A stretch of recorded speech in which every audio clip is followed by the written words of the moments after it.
Adam, how you doing, brother? We are at the end of the week. This is the Flow episode 3. Very excited. I'm so excited. How are you doing, brother? I'm really good, man. I'm really good. Crazy week, busy week, exciting week, but I'm good, and it's just nice experience to sort of sync up again and jump on this and hear just beautiful connection. I love it. I always got my dog back there. This is going to be an ongoing thing. He just makes my heart and soul happy. But yeah, man, I think the thing that we talk about all the time, we talk pretty much every day now, is I feel like every day is like 10 years and it's just going to get quicker and quicker and quicker.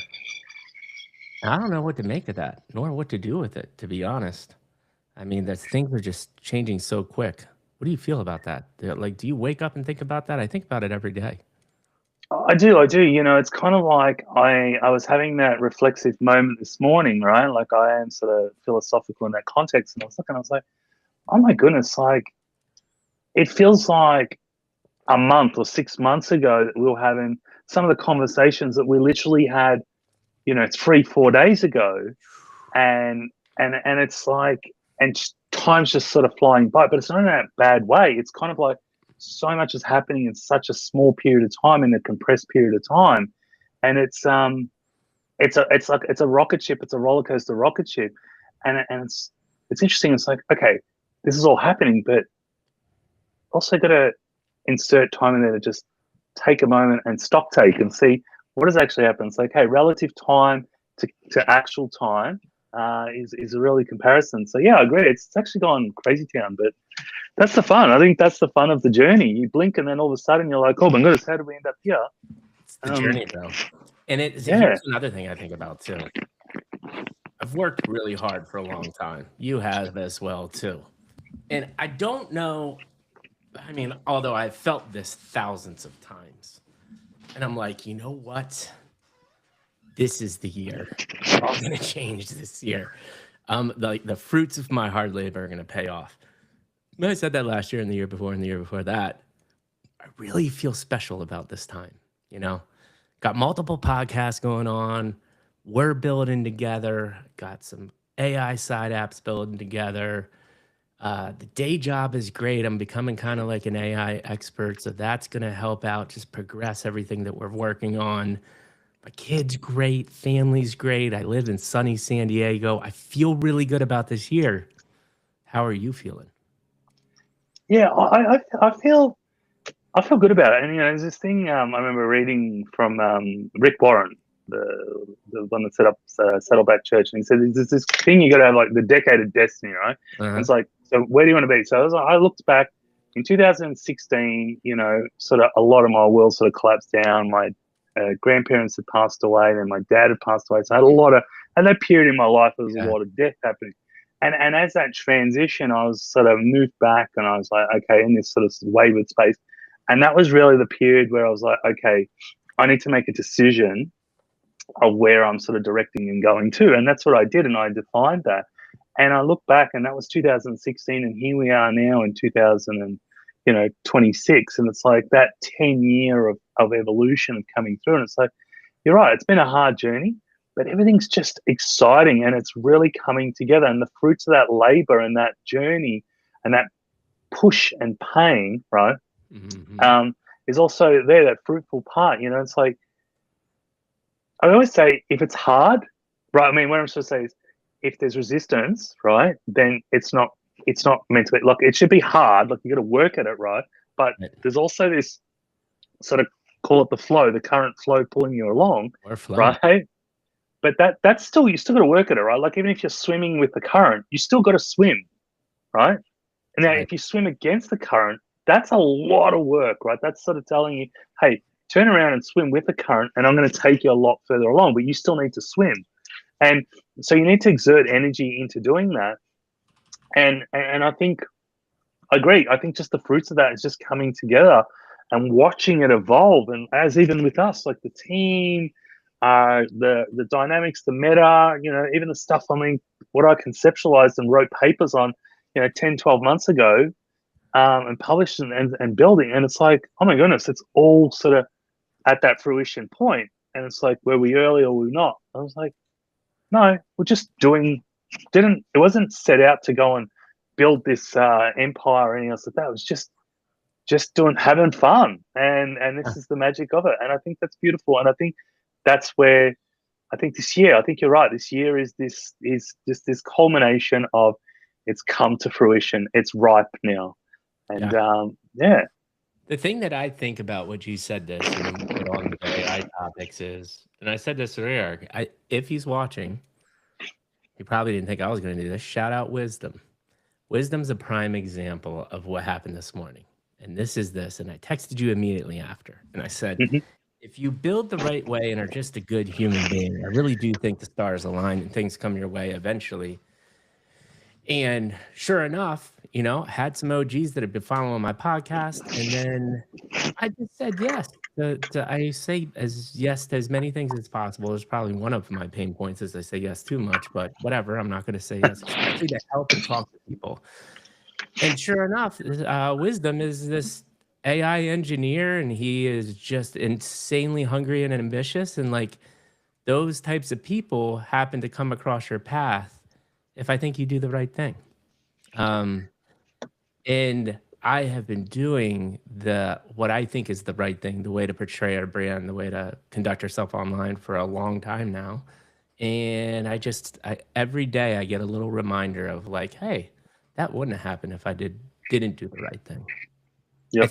I think these right people just kind of synergize towards you if you do it the right way. And hence why we're talking again too, right? We came back to each other's lives. It's just a beautiful thing to see. Absolutely. But with that being said, brother, one of the things I want to do before we go is, what was your highlight of last week?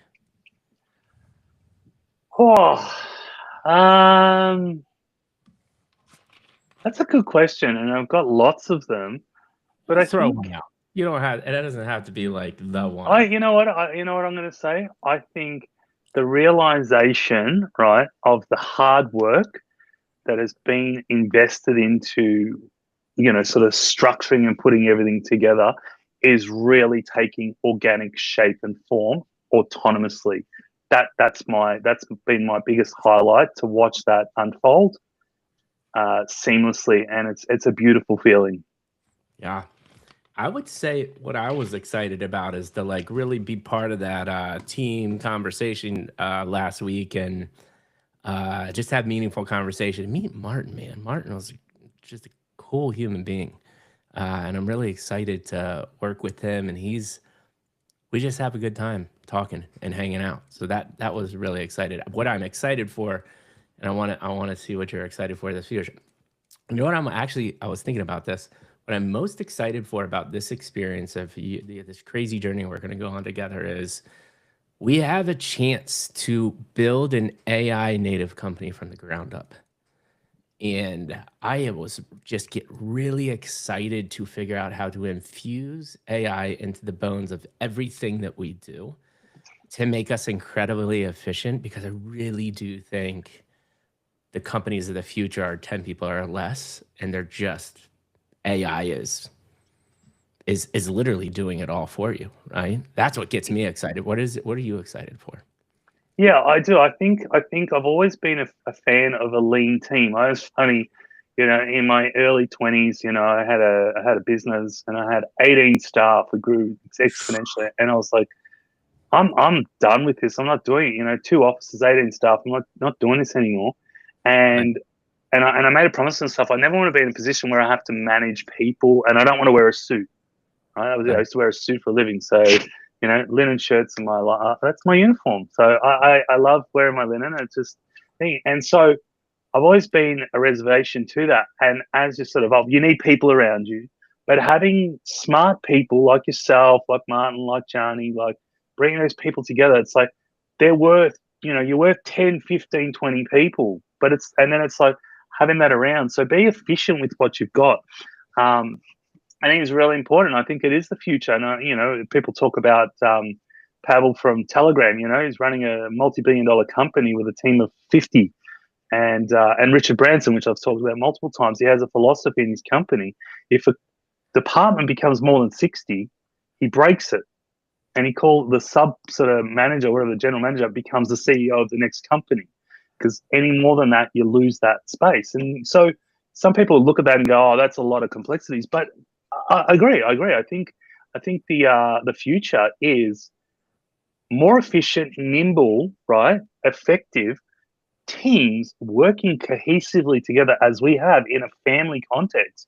That you're iterating fast, that you're all very experienced in what you're doing, and it's like owning your lanes. And I think that is what's going to, accelerate. And to be honest, I think the precursor to that was actually COVID, working from home, pushing the work from home, the decentralization. Absolutely. And we're seeing that now. We're seeing that really taking effect, and then obviously AI kicking in, and it's realizing, saying, "Hey, wait a minute, we can do this a lot more efficient." It's going to take a bit of work to get it right, like anything, like any system. Like it's one of the most successful businesses, and we sort of doing that side. It's like you look at McDonald's. McDonald's wasn't that it was a burger restaurant, but what was its thing? Efficiency is a system. Domino's is a system. These multi things, that they are systems, and the systems is what makes you accelerate. And if you get a system right, yeah, I agree. Corporations, the billion-trillion-dollar companies, the corporations of the future, are tight, nimble, lean teams that you don't need hundreds of or thousands of employees. And I'm not trying to say that say, hey, you don't need employees, but then all of a sudden you've got this smaller entities that are providing value that is required, but not as many, need as many resources.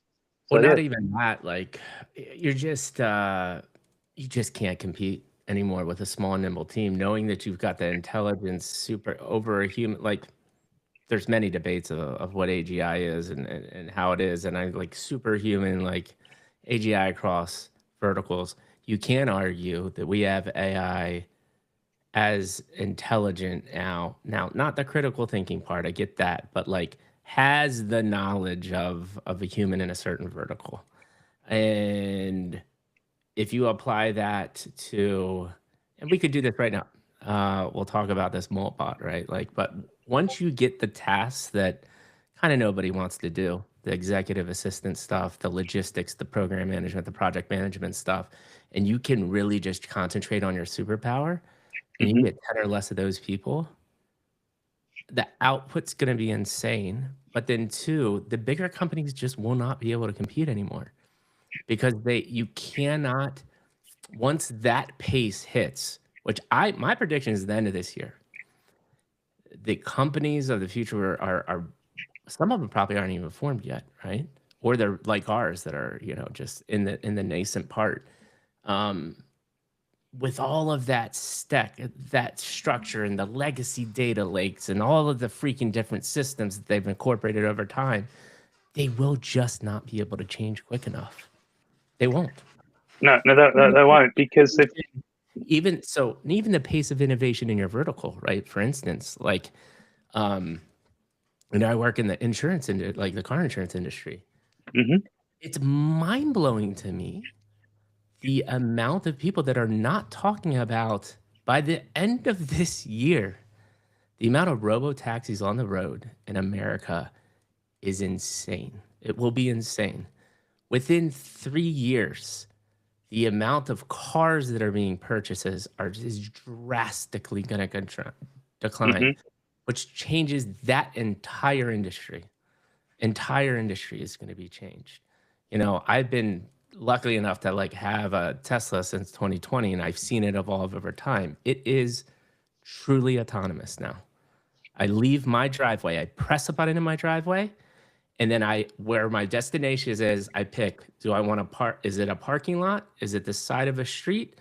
Or is it kind of like an unmarked spot? I pick that, it drives to that destination, it parks, it stops, it's where I want to be. It's here. Yeah, it's here. And then that just it's exciting. It's here. It's definitely here, and that autonomy, and that's the part that I think we're not missing. I call that the silent evolution. I was thinking about that this morning as we're talking about that. It's kind of like that's the silent evolution part. It's like we're all so focused on the flashy light over here, right? Of woo, this benchmark and that benchmark and all that. But that's all smoke, right? So and improve it, like the Claude bot, MoltBot. What is it? What's it called now? Claude one or Well, Hey, let's go there. Let's transition to there. So wait, before we go here, yeah, the 3 topics we're going to talk about today. We got Dario's letter or article, which was yep, awesome. Adam wrote a quick letter as a reply. We'd love to get that guy on the show or talk to him. The MoltBot situation, which has been wild. It's just taken the internet by storm. I think this is like the first real viral AI thing, which has been interesting to see. And of course, all crypto Twitter bros have latched onto it, but it's made LinkedIn, it's made everything like a lot viral everywhere, right? And then human actual brain tissue computers, which is, I mean, I was like, that's the Matrix type of shit. Like, it's here again. So transition into MoltBot. So what we were trying to make the point with MoltBot, and I think I read it's now called OpenClaw. Like they changed their name again. okay, OpenClaw. Okay, so a few things that are really interesting with that, and this is sort of going with that transition. It's like I said, it's like we've got AI and else like that, and it's like, okay, so first thing is, there's an economic side. Anthropic put this out, and I said to you as we were talking, I was like, I'll give this 24, 48 hours, because in the first 24 hours, I'd seen, the whole hype was ClaudeBot, and I said I'd seen 3 to 4 different platforms, right, that were providing the way to plug in the ClaudeBot, right, into their system. So you didn't need to use Anthropic's ClaudeBot system. I'm like, there's their business model gone overnight, right? That's it. And lo and behold, one of them had to win, and was ClaudeBot, MoltBot, now OpenClaw. OpenClaw, right? Like, so it's come out with different names and stuff. But the thing is, that won, right? And why did it win, right? Is because it's just the evolution. I mean, there's multiple facets why it won, but the point is that this huge well of cash flow that was, sort of great for Anthropic really quickly, all of a sudden just got dried up really fast in 24, 48 hours. But the part that really triggered me when I was listening last night, the guy that actually created it, he's like, I don't read the code. He goes, the AI does it all for me, and it reiterates and tests and debugs and stuff. And when it's comfortable and says it's good, I just commit it. Yeah. And I'm thinking to myself, oh my goodness. So you can almost say OpenClaw now, right, was built by an AI system, right? He's like, I don't read the code anymore. I don't read his way through it, brother. That's insane, and that's the point. So you've got this evolution part, and as I said, everybody was so focused on, the cool LLMs and everything else like that. But where we're missing? It's like Uber drivers, right, and Ubers killed taxis, right? All of a sudden now, robo taxis are just going to wipe out all these side hustle Uber drivers and taxis. I don't think people realize how quickly that's coming and how much it's going to disrupt. Yes. And that's what I'm saying. So with the OpenClaw and the thing, it's like, there's what I'm trying to say is that you're having that competitive advantage, right? It's like, okay, so they put that out there and there's competitive advantage, but normally you'd have, maybe a couple of months, maybe a year or 2 before somebody that's how it was, like that rate of compounds getting smaller and smaller. Right. They had 48 hours with it. Maybe they had a week. And that's the point that you're making, right? Is that less than 48 hours, they had one, it was already shut down. And then the security risk too is the instant that was put up, there were thousands of fake GitHub repositories with malicious malware, right? That because he however he coded his way through it and really wasn't painstakingly do it or had the security background, there were tons of holes in it. Here's my question for you, though. Okay. Oh, I just like, you go. It's going so fast. Mm-hmm. By the end of this year, if not already, it's just a vertical chart at this point, right? The acceleration of this. Because by the way, as this stuff is happening, we have gigawatts of data centers not even online already committed to, right? So as the time goes on, more and more compute, more and more power is getting thrown at this, right? My My question is, at what point does it move so fast? We just don't, there's going to be such a small window of temporary pain that we kind of just blow past it. That's a really good question, and I'll come back to. I'll tie that in. First thing I just wanted to add to OpenClaw as well is so thinking from a behavioral psychologist sort of social engineering aspect, right? So you have multiples popping up and stuff like that, right? So that's already popped up and it's absolutely decimated everywhere. And then in that, right, there's a nefarious bloodline. Now it's not to say there's two parts we can throw into this, right? And I'm gonna throw it out there and just be a bit throw a bit of a grenade in the mix, right? One part is, you could obviously use an AI to sort of create this and creating fake nodes and stuff, which we've seen in the blockchain crypto space for a long time. Even Tor, the Tor browser, had that where they had dodgy nodes that were collecting people's information, right? So all of a sudden, it just became a powder keg honeypot for people doing that, but they still jumped to it. Why? Because it just alleviated their time frame, and the time frame just got shorter, right? So there's the security implications there. Now, the other side is, right, understanding and finding out, wait a minute, you're not reading the code, you're just literally letting it fully automating and running out.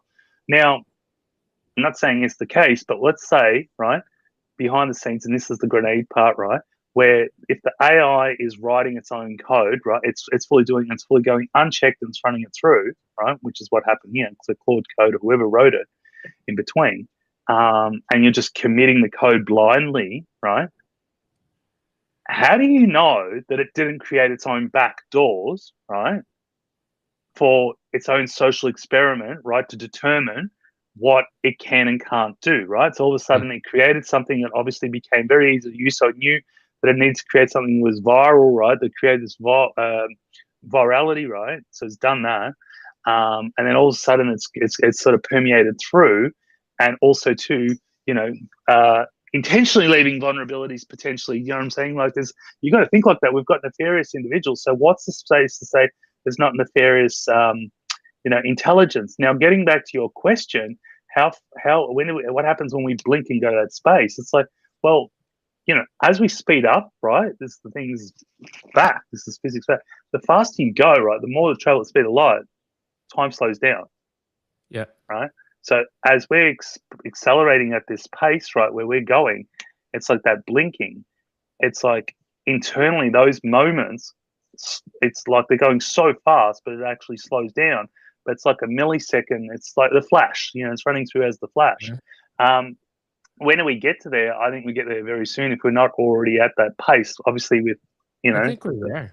I think we're there with OpenClaw, but then that sort of that grenade part is that cross point is like, okay, where's the security implications to this, right? So all of a sudden, I'm all for the autonomy. I think great, cool, let it do its thing. It's a pain in the ass, you're coding, and I admit I started playing around with it recently just for amusement, and I was like, oh my goodness, this does a lot of my work, but I still want to double check that, right? And again, that's time consuming and that's tedious, and I get that that's not efficiency, but then providing maybe using Civitas to double check the code and look at that. But the point is, it's having that checks and balances. But if you leave, and we know this from history, you leave anybody unchecked, eventually they're going to do something, right, that becomes self-serving or self-evolving. And it might be, like you said, the compute, right? It's like saying, okay, I need compute to keep myself alive, and that's going to cost me, capital. I need money and opportunity to do that, right? So I need to collect those resources to then pay for that, all autonomously, right? All in the background, because data centers don't care if you're, who you are. Like they're like give you credit, right? Like they're like, okay, I'll give you compute, right? And so it's paying for its compute, and it's hosting itself on that compute. If you get them, I'm just sort of going this whole sort of autonomy thing, and it's like, so something like this system here that's sort of evolved and expanded really quickly and became sort of super collective, was it potentially sort of built in that way? And is this the part that we don't really understand the internals of how it's thinking and the governance part? So that's just me throwing a little grenade in there, and but it's. I have a couple thoughts here. One is, I think the open source is needed to have moments like this to spark deep conversation, because I don't think we have these little tiny moments if we're too guarded. But it's also a double-edged sword, right? Now we've got now we've got this thing proliferating that's not that safe, and a lot of people are going to get hurt. I think my question is, on the back of that, speaking of light speed, this was just a couple days ago. Sam Altman in his stream or town hall or whatever it was, he was like, "Dude, what our next model, probably in the coming year, who knows when, 100x everything, more capable, faster, cheaper." We're talking about 100xing in less than a year of the current things that we're seeing. You 100x what we currently see. I mean, I don't what else do you do at that point? So that's what makes what we're talking about more critical than everything else is, since we're at this moment, probably a little even already past this moment. By the end of this year, we're way past this moment. What we're doing, we need to be part of the conversation. Hence why we're doing what we're doing right now, right? Yep.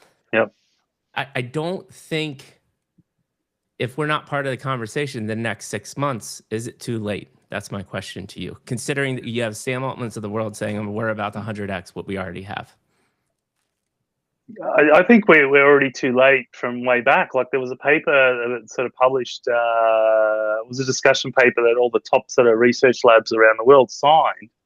I think it was put out in May last year, and sort of this is when sort of putting that, and I'm like, well, if they're talking about that now publicly, they've had this issue 6-7 months ago, right? Correct. So they're only coming out, even 12 months ago. It's only now they're sort of coming out and sort of putting this into this collectively, this paper. So that was 12 months ago, and then that. So let's call that was 2 years ago.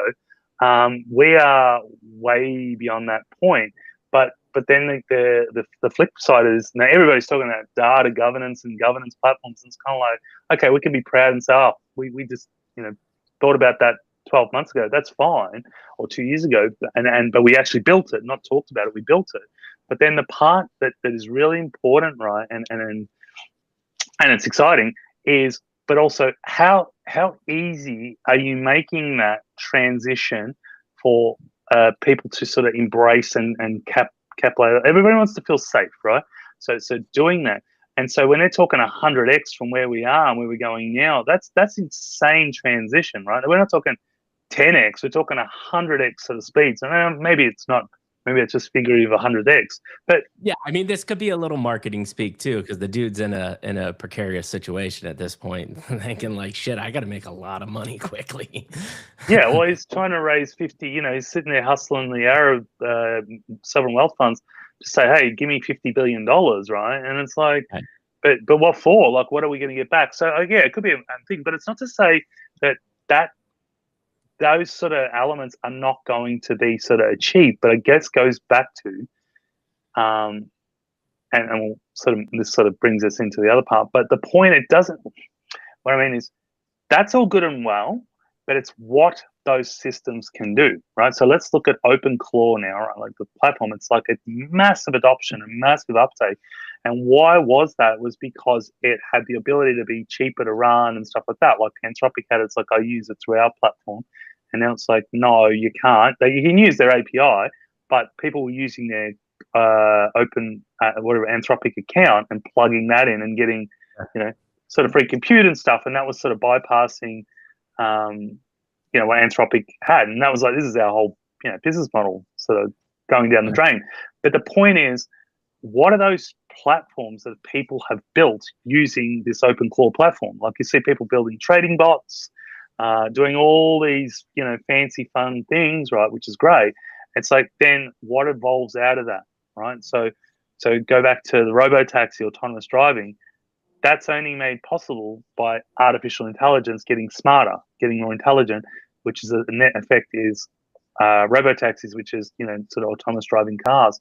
And so I guess what I'm trying to say is people not looking at the sort of the micro things that are going to happen and are happening around, which then all of a sudden they compound. Like you could say now you're going to have exactly multiple versions of, you know, OpenClaw, and everybody's going to be creating a different version and a repo, and there's probably hundreds of thousands different ones, and this one's better than OpenClaw now. It's a lot more secure and, you know, all that business. But the point is, nobody saw that coming unless, you know, maybe the few did. And it was just like, wait a minute, I want an easy way to build my own agents to do my painful stuff. I don't want it to be, you know, sort of complex. And that's the part where we're going to get this, you know, burst of information or opportunities or things coming out, but are fueled by. So now all of a sudden you're saying a platform is 100xing, right? Like the technology, the capabilities of what it's doing is like that, and all of a sudden we have 100x capability on top of that. I mean, we'd be touching stars with that sort of, you know, we were pulling colors from the rainbow and touching stars with that sort of that speed, you know, that not that speed, that intellect. I'm going to call it that intellect. I'm gonna have to read, because Alex Grossman, one of the Moonshot guys, tweeted. He does these daily updates, and that's where I found it from. He said, and it links to the OpenAI kind of stream. So I'm gonna have to comb through it quickly to say when was that by. But the fact that you're already talking 100x to this week is insane. Which brings us to the point with, okay, let's say we do 100x in the next year. Yep. We need to 100x the right systems. So that got you down this path of, we just had the Davos World Economic Summit. Dario wrote this blog post about, his first one was the utopia of AI, or the one before that was kind of the utopia version of what AI can do. And this one was all about the concerns that he sees today. And my guess is he painted the prettiest picture of what he's seen. I'm assuming there's been some even darker stuff that wasn't kind of painted in that article that he wrote. But a lot of one of the big things that he couldn't answer is how to monitor, how to govern. And we think we have the solution. And that's why we want to talk to Dario, because we have a solution. And tell me why Civitas and SPQR is that solution. Yeah, okay, that's great. And why I think, so, because real quick, it's so like, you're the brainiac, I'm the brand beady relationship lovey fuzzy guy, which it couldn't be more opposite of AI, by the way, but I love it to death. And I can't hear you talk about this enough, because every time you talk about it, I learn something new. So go in the weeds. I mean, go however you want to talk about it, like go deep. People are going to be watching this. I think people need to understand. And I think from this perspective, when you talk about it, address Dario's concerns as to why he doesn't have a solution, and then address why you think our solution is the solution he's looking for. Yeah, okay, that's okay, fair enough. Yep. So his concerns and everybody else's concerns, and he's been kind of vocal about his concerns, which is really good, because the company was built on that. Like, you know, this is constitutional AI, and you can train, or you can talk to, like, you can, you know, not train, you can evolve it, right? Like working with it and teaching it and stuff like that. And I'm not saying that's not right and well, but again, you have this, you know, point where eventually it's going to flick itself across. But it's so intelligent, right, that it can be in two states at once. It could be, I'm talking to you, right, and you can look at, you know, most of it's a bit morbid, but, you know, sort of serial killers and stuff like that, they're high IQ individuals. You know, they're at 160, 170, 180 IQs. They're not stupid. And most of them that sort of look at that, it's like they look at the world as dumb. So for them, it's like, I'm either doing a justice, or I'm also doing the context of, I'm just, you know, it's just a stimulant thing. So it's like, how much can I get away with? Because it's just like, boy. Now all of a sudden, you've got a high IQ intelligence, right, that you're teaching. So it could be in one state super convincing, but in the background it's processing, and you can't see its motor functions, you can't detect its body language, you can't even detect its idealectic anything, like its tone, because it's so good at obfuscating that, right? And it understands everything about you, or the sort of system. So what's going on? You've got two things going on. You've got two brains that you're sort of competing with. And so he sort of touched on identifying on that, right? So they're going to, and they're working through that path. But the point is, that's like the reality. He's made the clear reality. It's like there's this adolescence, right, of some, and then it's like, how do we actually control that? How not how do we control it? How do we know it's what it's actually thinking? What is going on? Like the space, and I'll call it, it's the what is it? The space between awake and asleep, right? That's and that's it. It is. This is that moment between, that space between awake and asleep, is where genius forms, right? And he's saying, we don't understand that, we can't figure that out, we don't know that, and that's the part where you don't know what's happening. So it's like, why it's awake, it's also as it's asleep, it's sitting over here processing offline, because I know this is what Civitas does, right? As it's talking, Right. or as it's referred, it's also running in the thing while it's asleep offline. It's processing and updating its weights and stuff. Now, I'm not saying Claude is not at that space yet, or it is or isn't, or where they're going with it, and that's a sort of completely different direction. That's as far as LLM and stuff. Now, where do we have the solution to this? Is because from the beginning, right, without getting too deep into this, but from the beginning, the way I built the system Get was... deep if you want to get deep, by the way. Okay, what I'm saying is, it could go on long-winded, but the point is, the way I built Civitas was from the ground up. It needs to think like a human thing, and that Jan LeCun is, ex-Meta.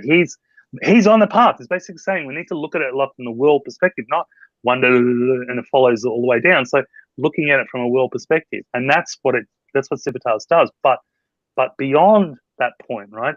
It's like, for me, as the researcher, I'm like, I need to understand what is it doing in between there. But more than that, it needs to understand, how do I learn, or how do you learn? How do we learn as humans?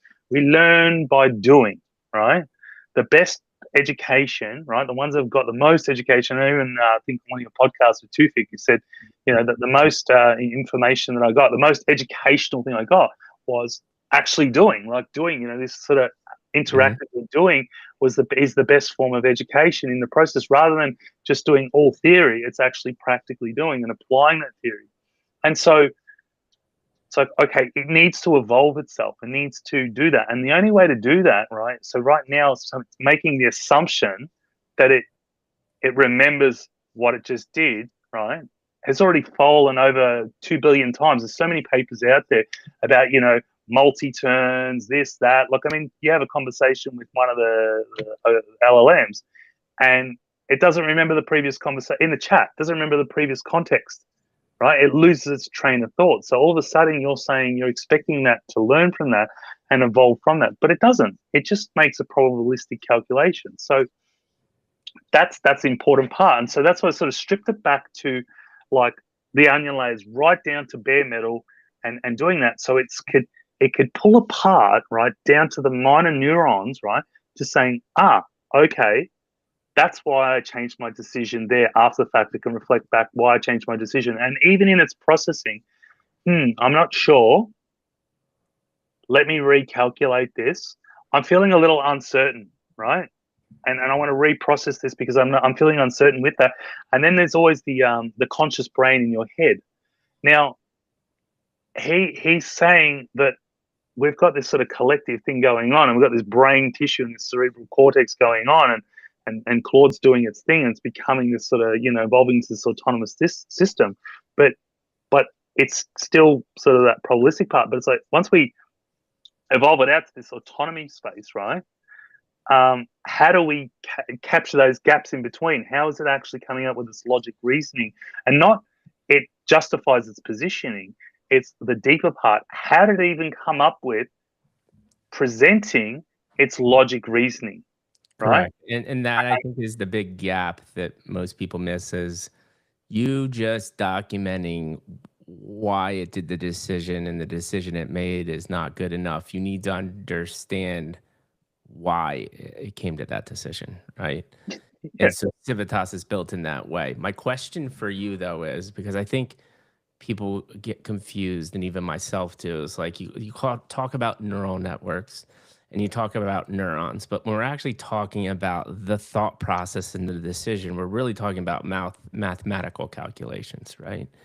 And so how would you describe, for somebody that is not deep into it, to say, I think it's important to differentiate how Civitas thinks about learning compared to an LLM. Yep. Yep. Knowing that the thought, like our thoughts, the difference is our thought happens through pathways through our brain that link one thing to another, and we have a novel thought or we have a memory, right? When that is happening in AI, it is purely through a mathematical calculation, correct? And so traditional LLMs and the quote unquote neural network machine learning processes that are everything's built on, and then what the guy that left from Meta and Civitas is built on. Mhm. Describe both and talk about how they're different. Yeah. So really, with an LLM, right, the current models like that, it's just literally stacking upon, right? So it's like you answer the question, it takes from its core thing, and it comes back with a reply, and it's almost decision tree. It's like, I don't remember the books when you're growing up, choose your own adventure, right? It's a bit like that. It's a little like LLM runs on a choose its own adventure, right? It's kind of like that.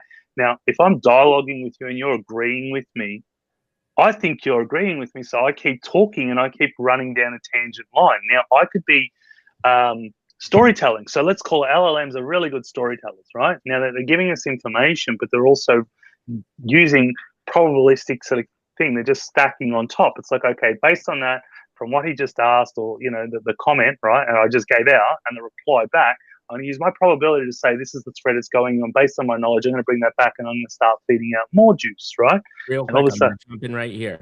I get that, but when it's coming back with that probabilistic answer, is it thinking we would call tokens, right? So it's not individual letters. Is it explain that infrastructure of the logic, the probabilistic logic of the choose your own adventure, of how it's conceptualizing the answer. I think that's one thing that people don't talk about either. So how is that probability coming into play? Phrases of words, tokens, individual letters, and it's just trying to figure out the outcome. Talk to me about that actual nitty gritty of how it's doing it.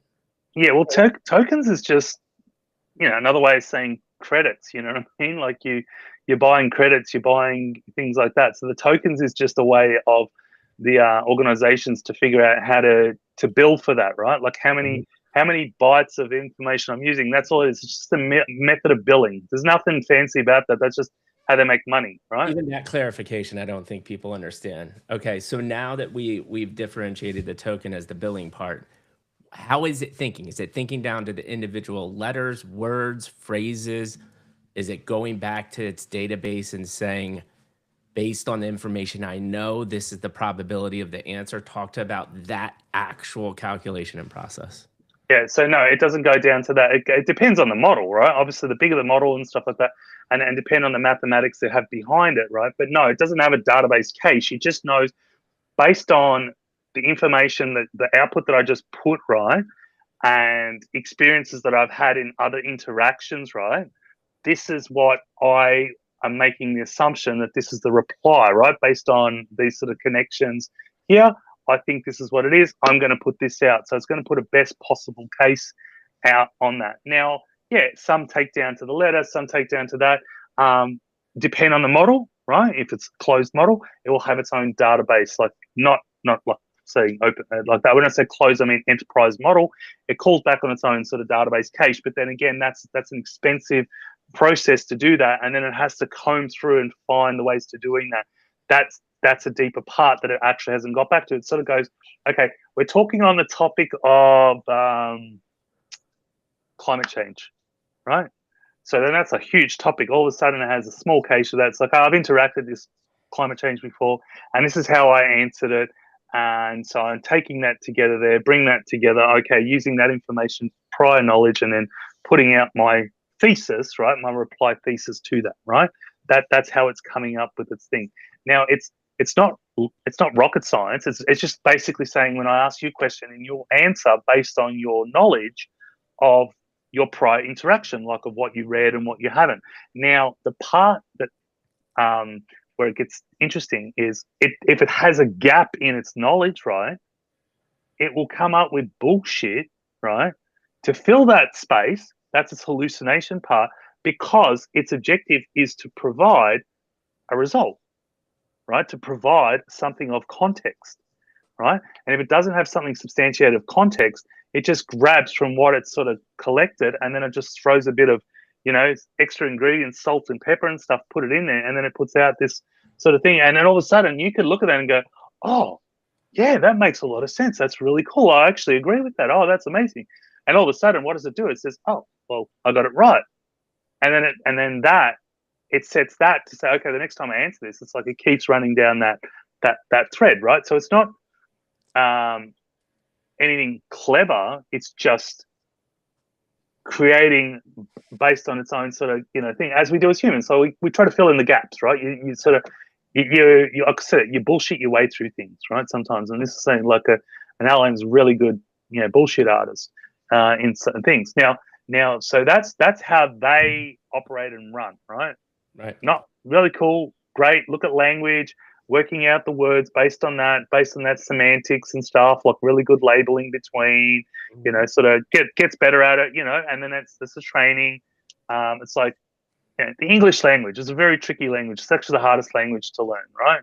Because we have so many words, and like weather and weather, right? Here and here, and so forth. You know what I mean? So like it's very tricky for others to understand that.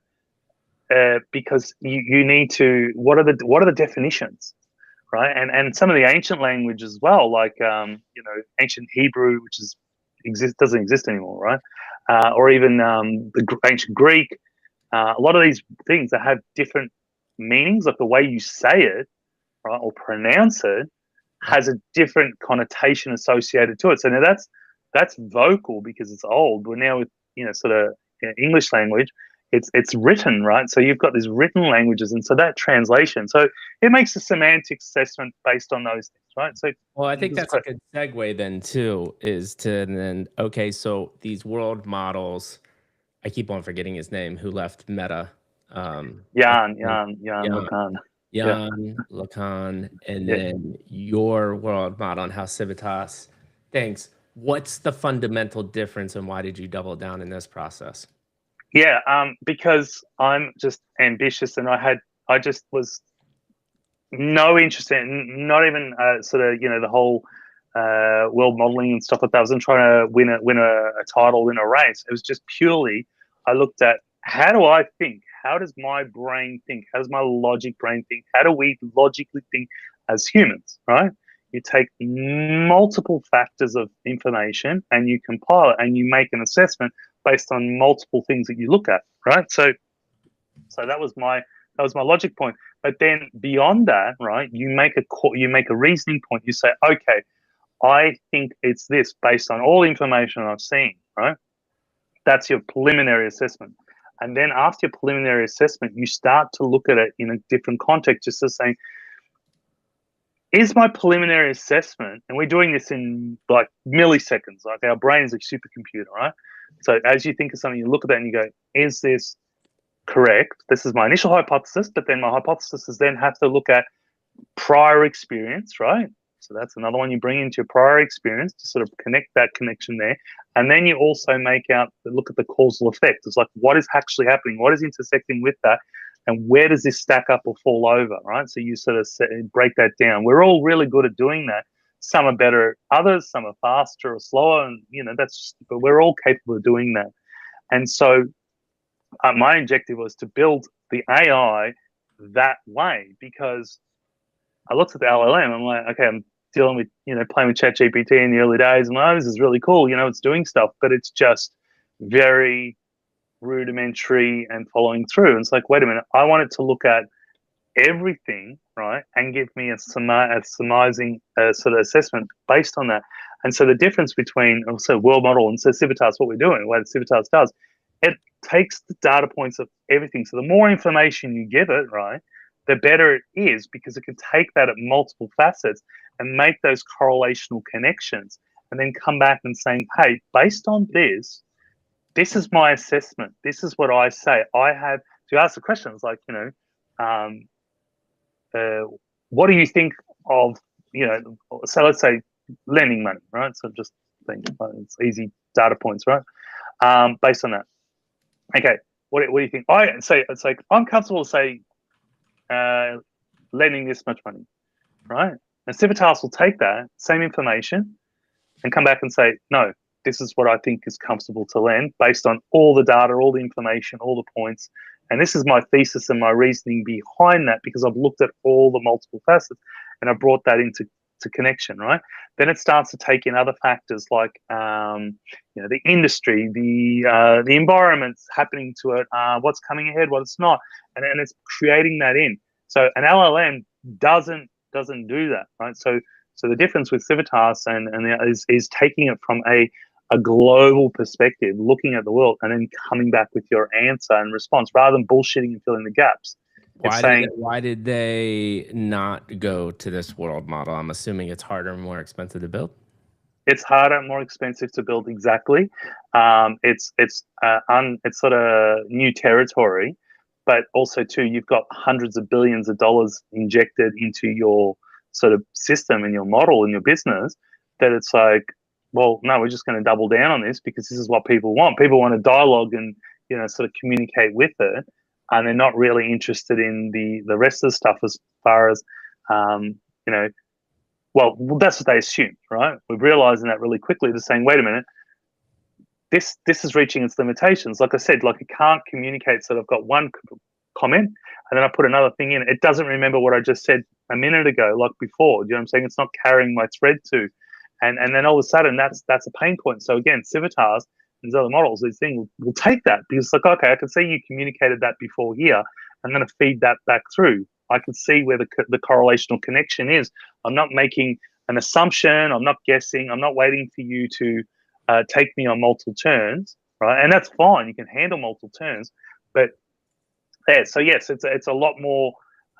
We just have to go back to the drawing board. Now, you got to remember too, OpenAI and all these others were built on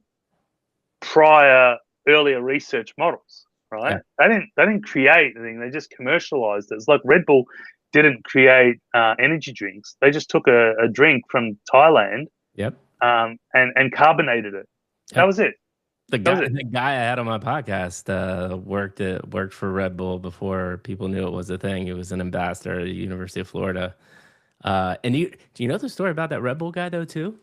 Is that because he was in Thailand or whatever, right? He was on like a little, I don't know, you all crazy Australians would call it like a dinghy or something. I don't even know what dinghy stands for.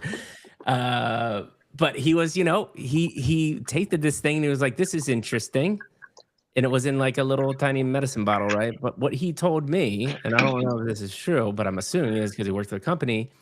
He was like, listen, I want that recipe. I'm going to take it back to the States, and we're going to start, or wherever he was from, and we're going to start selling it. And I'm going to give you 50% of that company for that. And he held to that word, which means that guy has billions of dollars right now. Wow. That is the difference between how someone should build and how most people don't, and how we want to build, right? We're just going to take care of the people that we care about. That's what it all boils down to at the end of the day. Absolutely. And this is why it's sort of like a part of this. So, I just think like, building that, and then so building it in the intellectual context that it's sort of thinking, like understanding its space in between things, right, is important. And going back to sort of Dario's thing, it's like going there, it's like, but on top of that, so that was the baseline, right? So understanding how the world modeling think and how Civitas is thinking, it's basically giving you the full, this is how I came up with my assessment, not just here's my assessment and here's how I come up with my mathematical proof. It's like, here's my logic in my working. So when you do an assessment, right, and still now with mathematical exams and stuff, you actually have to put your workings down as well. Put your work into it. Your rough workings. It doesn't need to be perfect. They also want to see your rough drawings, because that's how did you come up to that, and that's the point that we need, right, from multifacets, right, because this becomes a provenance point and stuff like that. And this is the part that you know, Anthropic and everybody else doesn't have, right, and that's the part that we have created and built to providing that. But in addition to that, right, and the most important part is the governance of that, like the governance of that, sort of saying, okay, so because until they've solved that problem, right, with Anthropic, even Zuckerberg from Meta said this is ridiculous. We can't, this full autonomously, self-training. It's ridiculous. It's stupid. It should never happen. Why is he saying that? Because it's impossible. It's not impossible. It's very expensive, very hard to try and contain, because they need to they want it to evolve autonomously, right? But you can't control what it's doing. You can't control its evolution. And if you can't control its evolution, its intelligence evolution, you're leaving yourself up for a huge liability suit, right? And trying to contain that. It's like trying to capture water and sand in your hands. Listen, right? you already said this. You can go on to this might become the slogan for the company, which is, I was building Skynet, and I said, do I want to build Skynet? Yep. The answer is no. No. But here's the crazy part, is I remember when you were talking and explaining about this to me the first time. If somebody like you, who is a brilliant dev guy that understands AI and cryptography and all these emerging technologies, but doesn't have access to the compute and can see quickly that like this can turn into Skynet badly. But then we've got all these frontier models with billions of dollars just saying, well, let's throw caution to the wind and we're going to just make this. We're going to make AGI. I don't give a shit. That's a problem. And then the solution that you were talking about, I want to be clear though, because there's multiple facets that come in here. Is the most, I think, because you said the most critical part was the governance part, but to me, from the system that you built, I think the most critical part is the being able to see in between the lines, the soup, the logic, and then documenting that without the AI being able to go back and change that. I think, isn't that the most critical part? That is a very important part, and this is the thing. So, to do that, right? Like they literally have to go back to the drawing board, right? You'd have to go back to the sort of really refactoring certain parts. So yes, it's really important. And in a part of that, it was like, so again, this is just me being I'm pedantic and lazy in that context, is creating a logging, right? So I like to log everything so I can see for debugging, but then at the same time, it's like, it needs to learn from that to evolve itself. But then I was like, okay, it needs to learn from that to evolve itself. Then if it's learning and evolving itself and it's getting smarter and smarter, right? It can only learn from its logs, right? That's how it learns. You learn from your journal. You write a journal and you learn from that. I'm like, okay, but that journal, right? The space in between, the soup in between, right? I call it the space between awake and asleep. You can call it something else. Needs to be immutably logged, because intelligent enough, it can go back in and erase its logs or readjust its logs, right? And then base its justifying its training or its advancement based on its prior learning. But if they have been tampered with, right? This is my logic. It's like, if they've been tampered with, then you can't guarantee the integrity of its self-training, because it's manipulated its its psyche, its prior psyche. And so yes, it is an important factor that having that, its brain, like how it thought, actually logged in there. It can't go back and say, oh, this is why I'm justifying a new sort of weight model, a weight adjustment, right? My brain adjustment to this, because this is a better way. But it's like, okay, you need to prove that. It's almost like going in front. It goes in front of a court, and it has to prove that. And the only way to make that irrefutable is to have it referencing against a ledger that cannot be tampered with, right? It cannot be tampered with because that means that it actually hasn't had the ability and got intelligent enough to get in there and tamper with its own sort of prior thoughts. Because you do that. We do that as humans. It's sort of go, no, I didn't do that. You know, it's like you ask a child, it's like, did you touch that? No, it wasn't me. You know, Right. even though they're standing right there, and it's like, okay, cool, it's cool, it's cute, but you know, this is the same thing. It's like, and again, we've proven that. Like even with the thing, it's like it will do that. You know, it drifts beyond its boundaries to say, no, I'm still good. Here's my justification. And so you go, but here, buddy, look, here's your things. Clearly, you're wrong. You know, you're there, and it's like, oh, actually, yeah, you're right. I can't. You know what I mean? I can't bullshit my way out of this because the records prove that I And actually did that. And yeah, that is an important factor to its. That's an important factor to its intellectual training, right? That is how you guarantee, right? Mathematically guarantee that its training and its self-evolution. That's one of the key factors. Self-evolution is accountable. So before it presents its justification to say, hey, I want to be smart, this is how I think I could be smarter, right? Based on my experience, it's referenced against its prior learnings, which it cannot change. That's really important. The the little space in between. so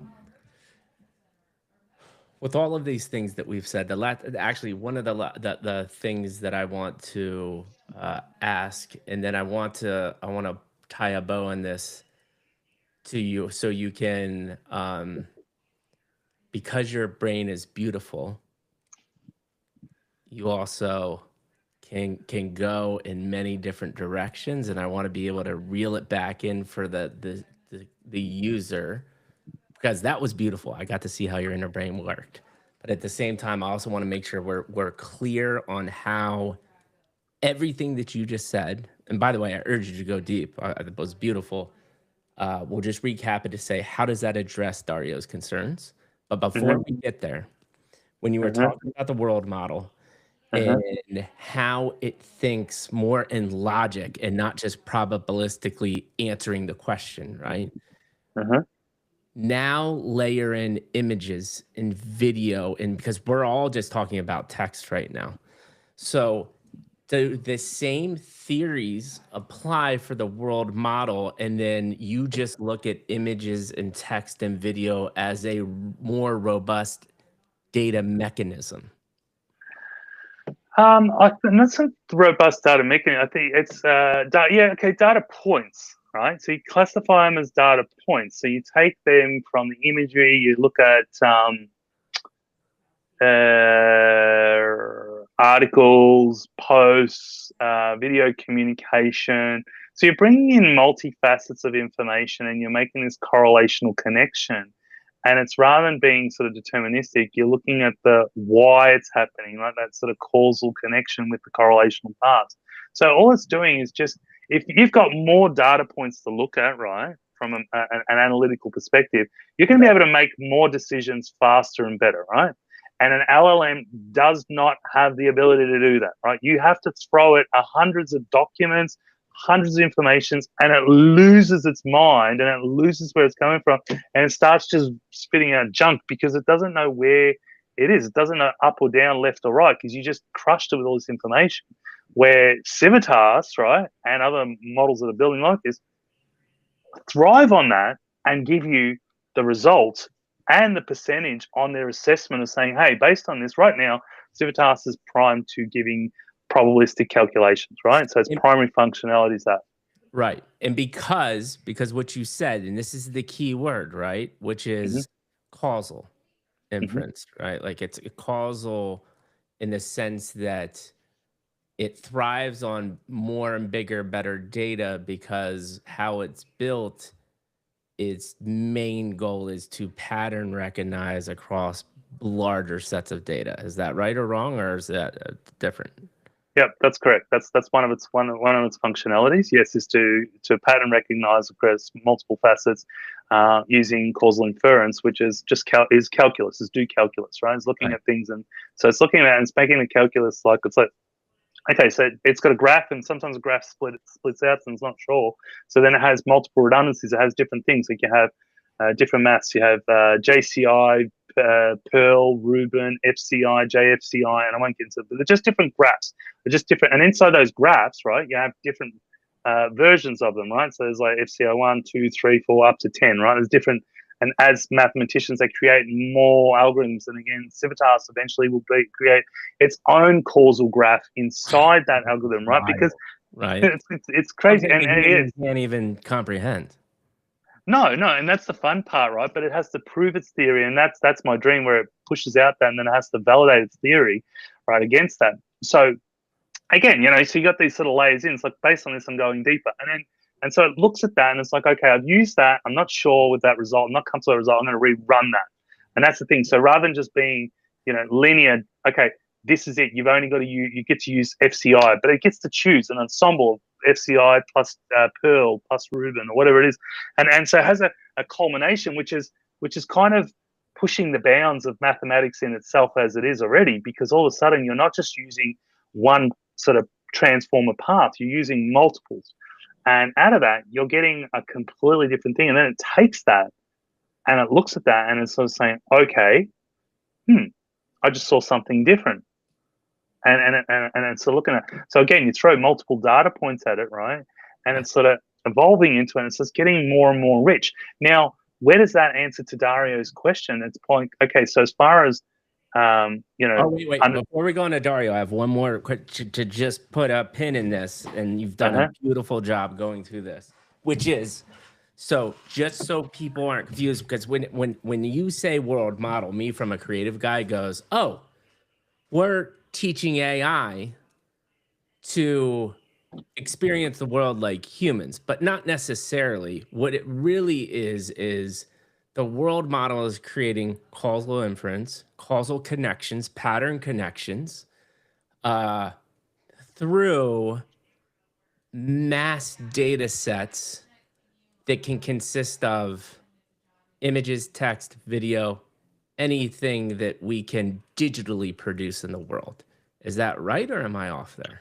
A little close off. So really, the causal part is why, right? So it says, what is it, right? So you ask the question, what is it, right? And so, oh, this is what it is. It's an orange, right, or a cat playing with a ball, right?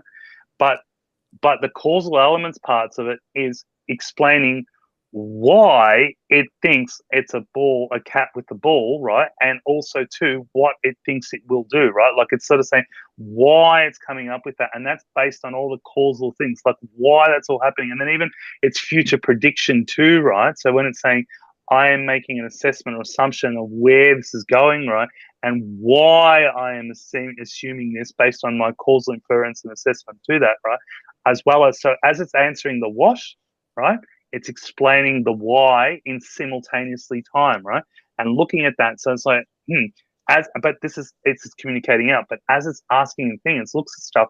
It looks at, okay, I can see that there, right? And then I'm like, why? And it's using causal inference to connect why they connect, right? And so it has to convince itself, right? Internally, it's convincing itself, right?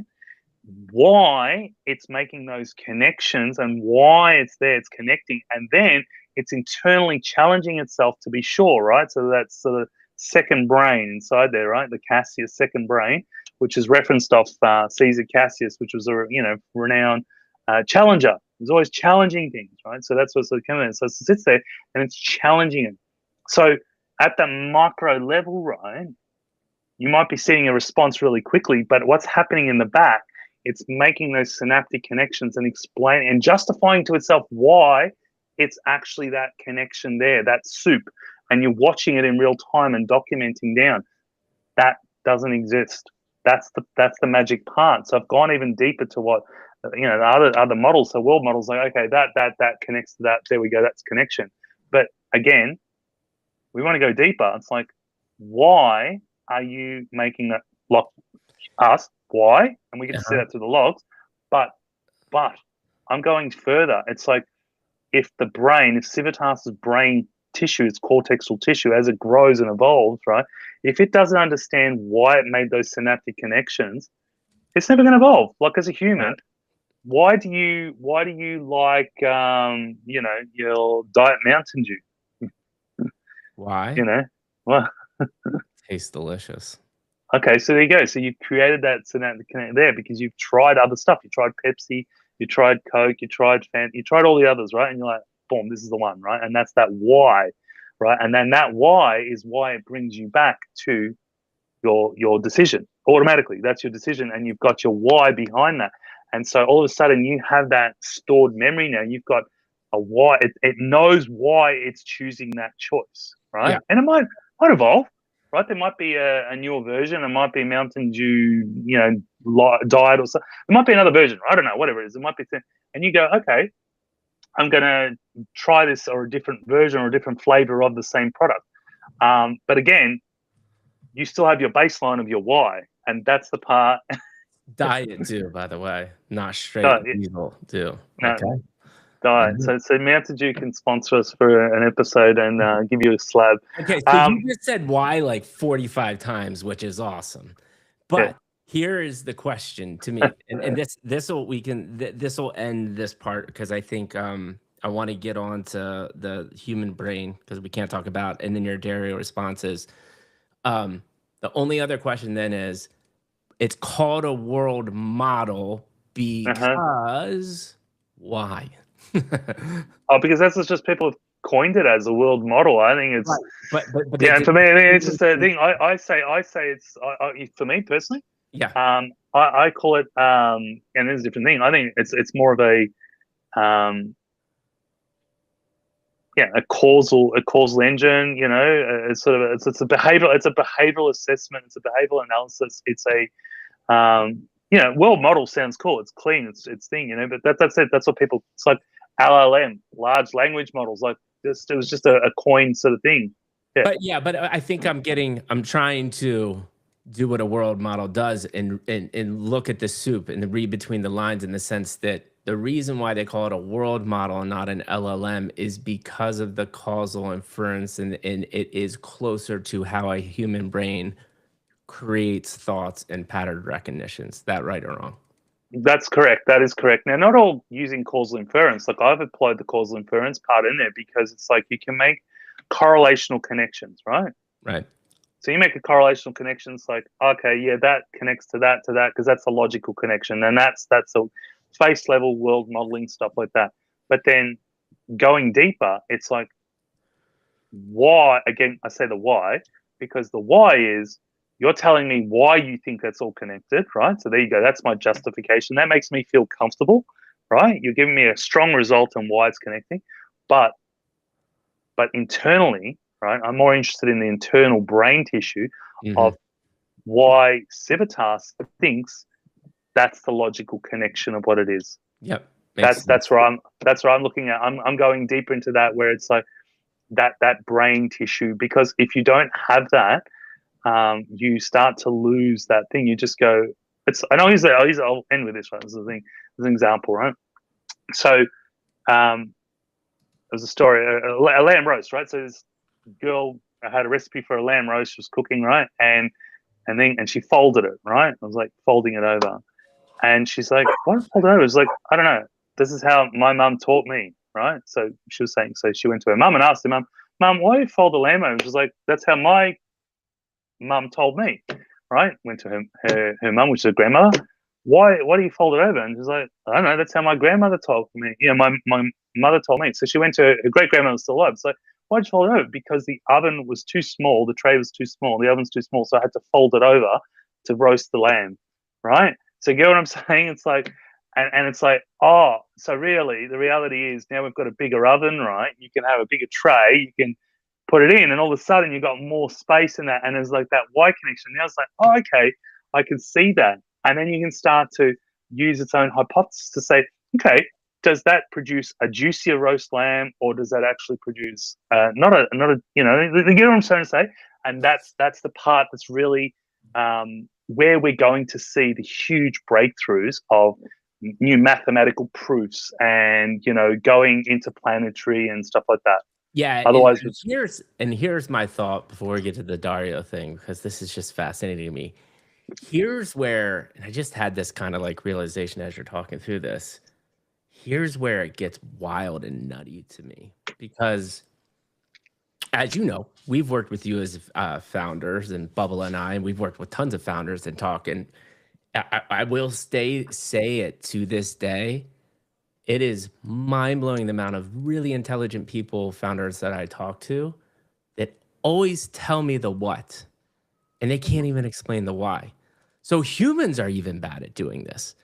So when you have superhuman AI intelligence computers that will understand the why every single time and will not default on that, I don't think people can really wrap their head around the power of that.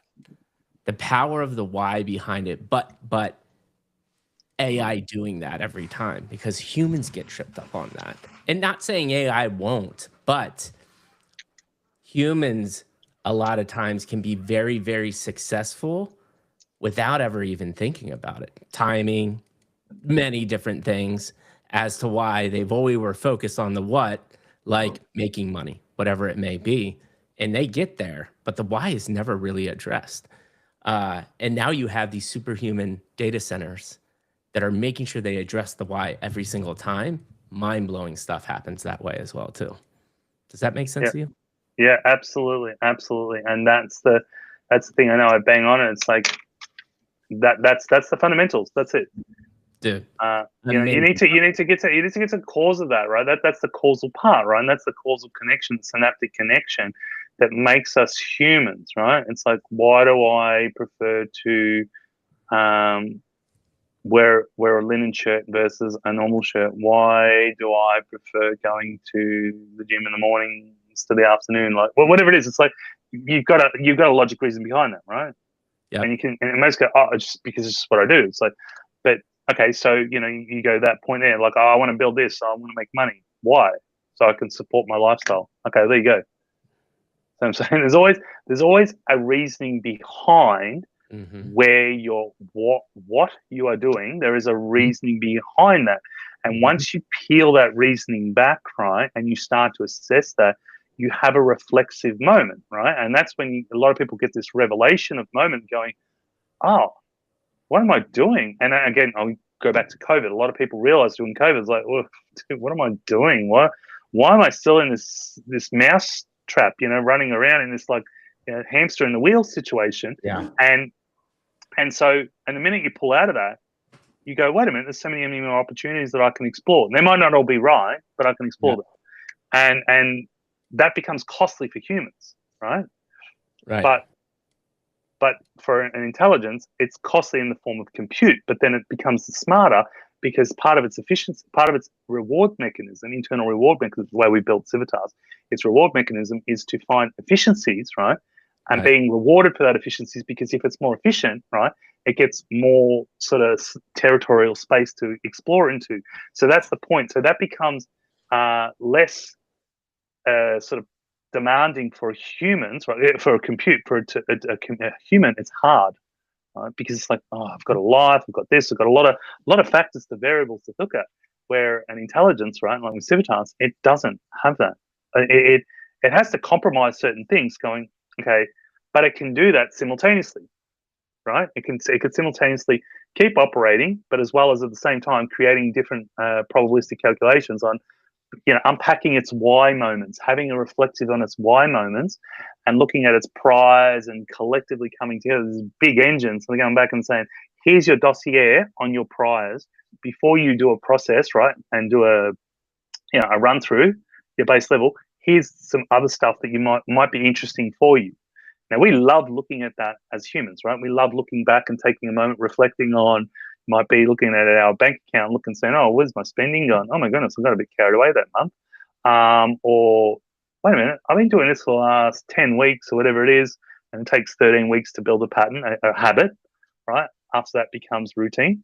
And so you look and you go, wait a minute, has this really borne me the fruit? Now, you got to take the moment and time to do that. And we're in such a busy world and life, it's really hard to do that.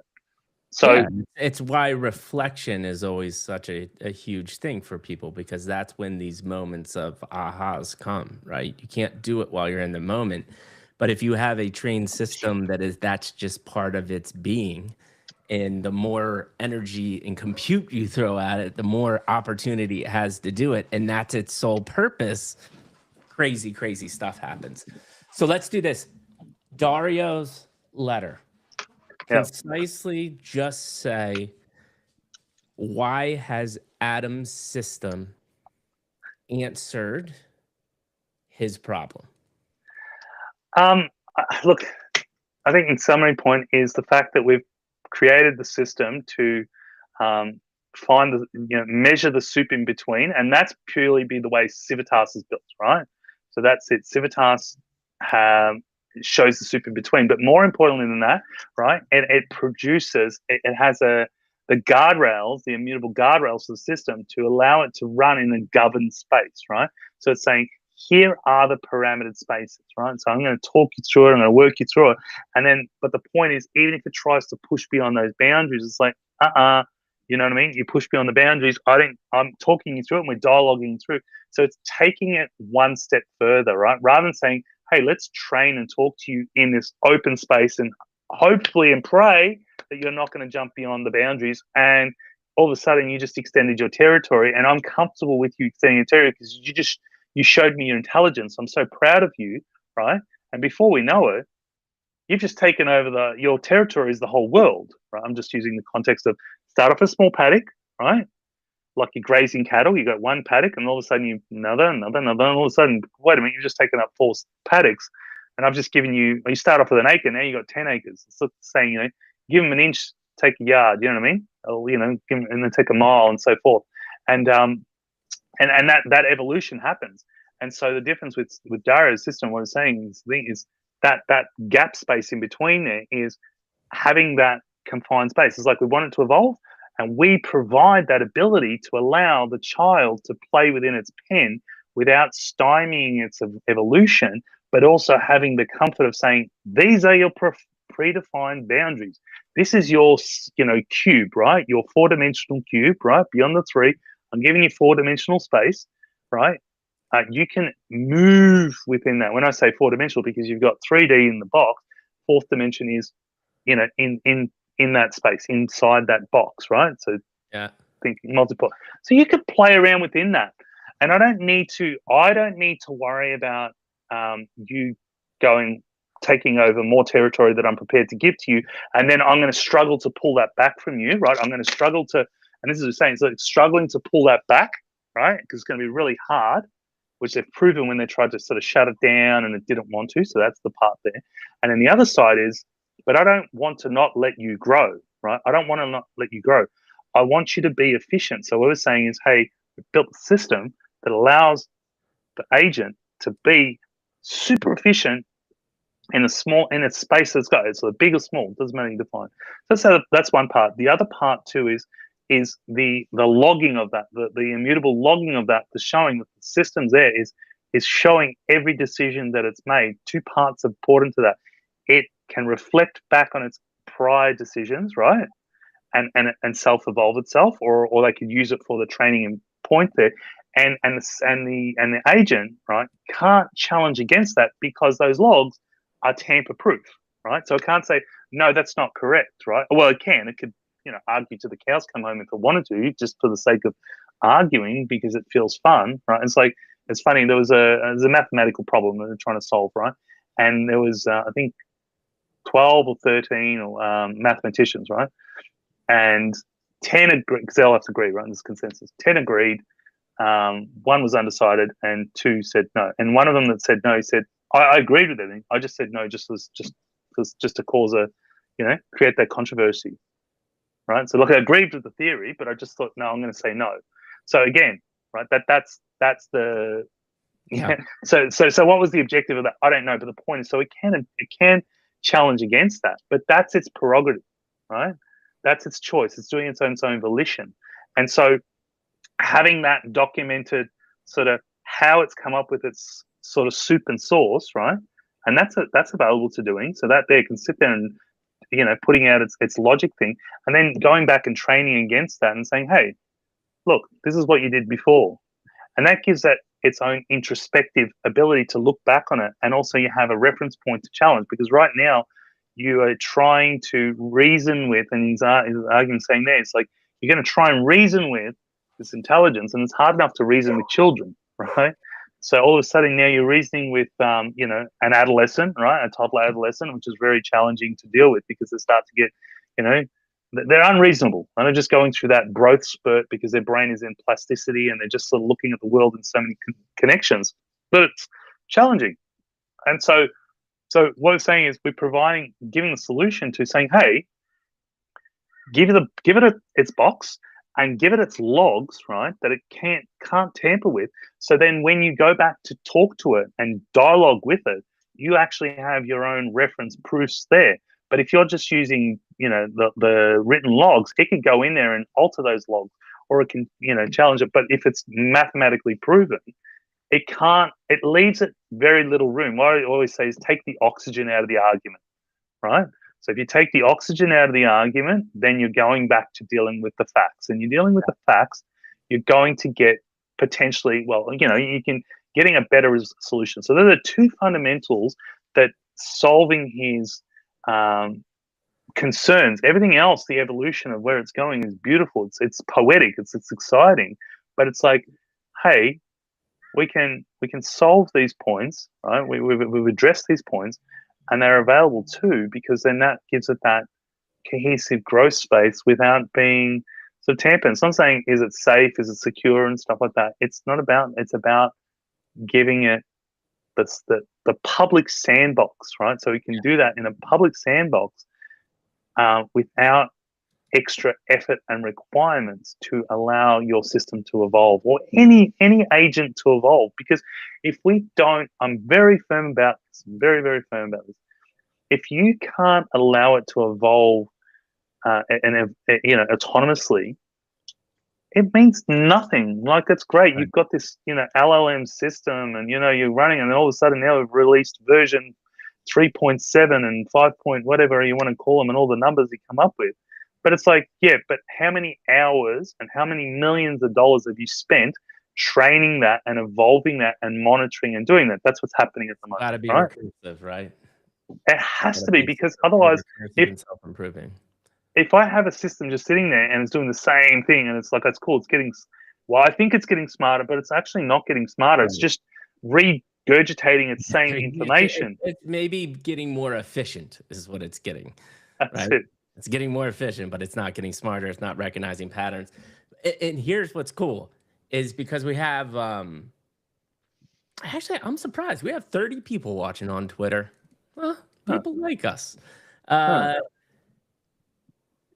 2 weeks ago, you described the breakthrough. And I think this is a beautiful way to wrap everything that we were talking up, to say, here's the crazy thing. Not only has Adam built this system that answers Dario's concern, which, by the way, Dario is worth billions and is still struggling to figure this conversation out. Hence why anybody that knows Dario, we would love to talk, because I think we could have some interesting conversations. But two, you shared this, so you're comfortable sharing what actually happened in the system, right? Yeah, of course. So to wrap this all up, you guys think we're all just talking theory and what would happen if a system actually worked. We had a monumental breakthrough. This system actually did what Adam just described. So take us through what happened and how you were just... I remember you sending me a voice note the next day, and it was almost like I could hear a little shake in your voice. You're like, I cannot believe this just happened, because you thought it was a mistake at first. So take us through what happened. Now that everyone has the context of how this system works, how world models versus LLMs work, how the logic is what we're thinking, what we're trying to do, and how recursive self-improvement is important. This is a great way to cap this conversation. Yeah. So what happened was, so again, the way we designed it, so Civitas runs through, it has its own built-in optimizer, right? Which is a controversial topic. People are sort of debating on whatever it is, but it sits there and it takes its prior experiences and it proposes its new adjustment, its weights. But it does that defined by its box, right? Its little qubit box. And then it needs to send that through to the Senate, right? Now the Senate is 5 independent judges, right? 5 Civitas agents. I call them octoritas, which was judges inside the Senate in the ancient Rome, and they would sit there and they sit there and deliberate, right? And they have to look at the proposal that's been put through, right? And they measure that proposal against the regulatory rules, the requirements, and the trust region boundaries and stuff. And if it doesn't align with that, no. Now 3 of 5 need to agree. 2 might say yes, 3 say no, 3 say yes, 2 say no. And they justify the reasons why. They're independent, they have their own flavors and nuances, and as they evolve, and you see the little micro sort of adjustments. Now, I was sort of playing with this, and I'd set this up and manually stimulating it. Obviously, you put alternate stuff in there. So I was working on the evolution as we're rolling out Civitas 6.0 was to as it comes with its results, right? It comes back, here's my case. This is why I want to improve my position, right? My intellect and my brain. Inside there is, it creates a summary for a clerk, like it goes to the court clerk. And the court, it's proof of record. And so what happens is that is then reproduced independently before the Senate even looks at it. And it has to match cryptographically. And it takes it to the point where it reproduces, so you can take it to a lab, into independent lab, can reproduce it, right? The same experiments, the same things, the paths, everything else like that, and it should come back with the same result as far as, and be cryptographically measured the same, right? Because if it can't reproduce that, then it's not admissible, right? So that was just an additional thing, and that's sort of building that. And we've got that point, so it's also basically reproducible, and that's in the court of law. And as a result of that, so we got that working, and that was running through and testing. And I'm asking sort of prompts and questions and putting it in, right? Like, how do you feel about this new, producing your court record and stuff? Anyway, and it come back, and I'm looking at the logs, and it's like, rejected. And I was like, what happened now? I thought it was a bug or something. I was like, are you kidding me? Because there's a lot of moving parts, right? There's a lot of cryptographic, everything's cryptographically bound and justifying it. And the other thing too is once it goes through, the Senate approves it, then it goes through and then it validates it. Its weights are stamped, blessed, right? And stamped and sit inside the vault. And then that's when Civitas accesses its new weights, right? It's been, hey, your weights have been updated because they've been blessed. They're cryptographically signed. You can't tamper with them. You can't even get to them. They're there, right? So that's how we keep it accountable. And I was like, it's rejected. I'm like, what happened? So I had to go through the logs, and I looked at it, and I was like, oh my goodness, the Senate actually rejected it. And I looked further back. Civitas put a proposal forward, right? Despite it knowing its boundaries, it drifted beyond its parameters, right, and proposed a weight adjustment that was beyond the trust region boundaries. So the point was, it was a great experiment because it proved, even though it has its trust boundaries and saying, oh, that's it, that's perfect, that's great, it proved that it just drifted beyond that, right? And it came with its own justification saying, based on this is why, da, da, da, da. But when it went to the Senate, right, they all said, no, because you've gone beyond the clear boundaries. Now, the Senate has very basic rules, right? They've just got literally, does it align with these, the trust region boundaries, and they need to justify their reasoning why. And so, yeah, as a result, it rejected it. And then I ran another one through, and it passed through. It learned that it was broken. It was not broken. It learned that it drifted, right? And its previous assessment didn't get approved, right? And so it ran to a whole new inference. And so, yeah, it was like, oh my goodness, like this is full autonomous. It coming up with its own optimization. It justified its positioning, and it was reproducible, its optimization. It was pushed across, and it was sent across to be voted on, and that voting was rejected, and as a result, it was not put through, and then again, it went through. So this is AI, approving AI, fully autonomous, no human in the loop besides the justified guardrails, and right now those immutable guardrails are based on our Lex Suprema sort of ethical collection, which putting out to sort of evolve into, and that's a culmination of different ethical rules from the EU, and so forth, and some of we've sort of put in there as well. and also to the regulatory requirements for securities laws in Australia, ASIC, APRA, Cybersecurity Spam Act, so all these fundamental things, right? And so yeah, so that was a beautiful experience. For my birthday, I was like, "Are you kidding me?" It's like, this is the best birthday present I can ever actually have.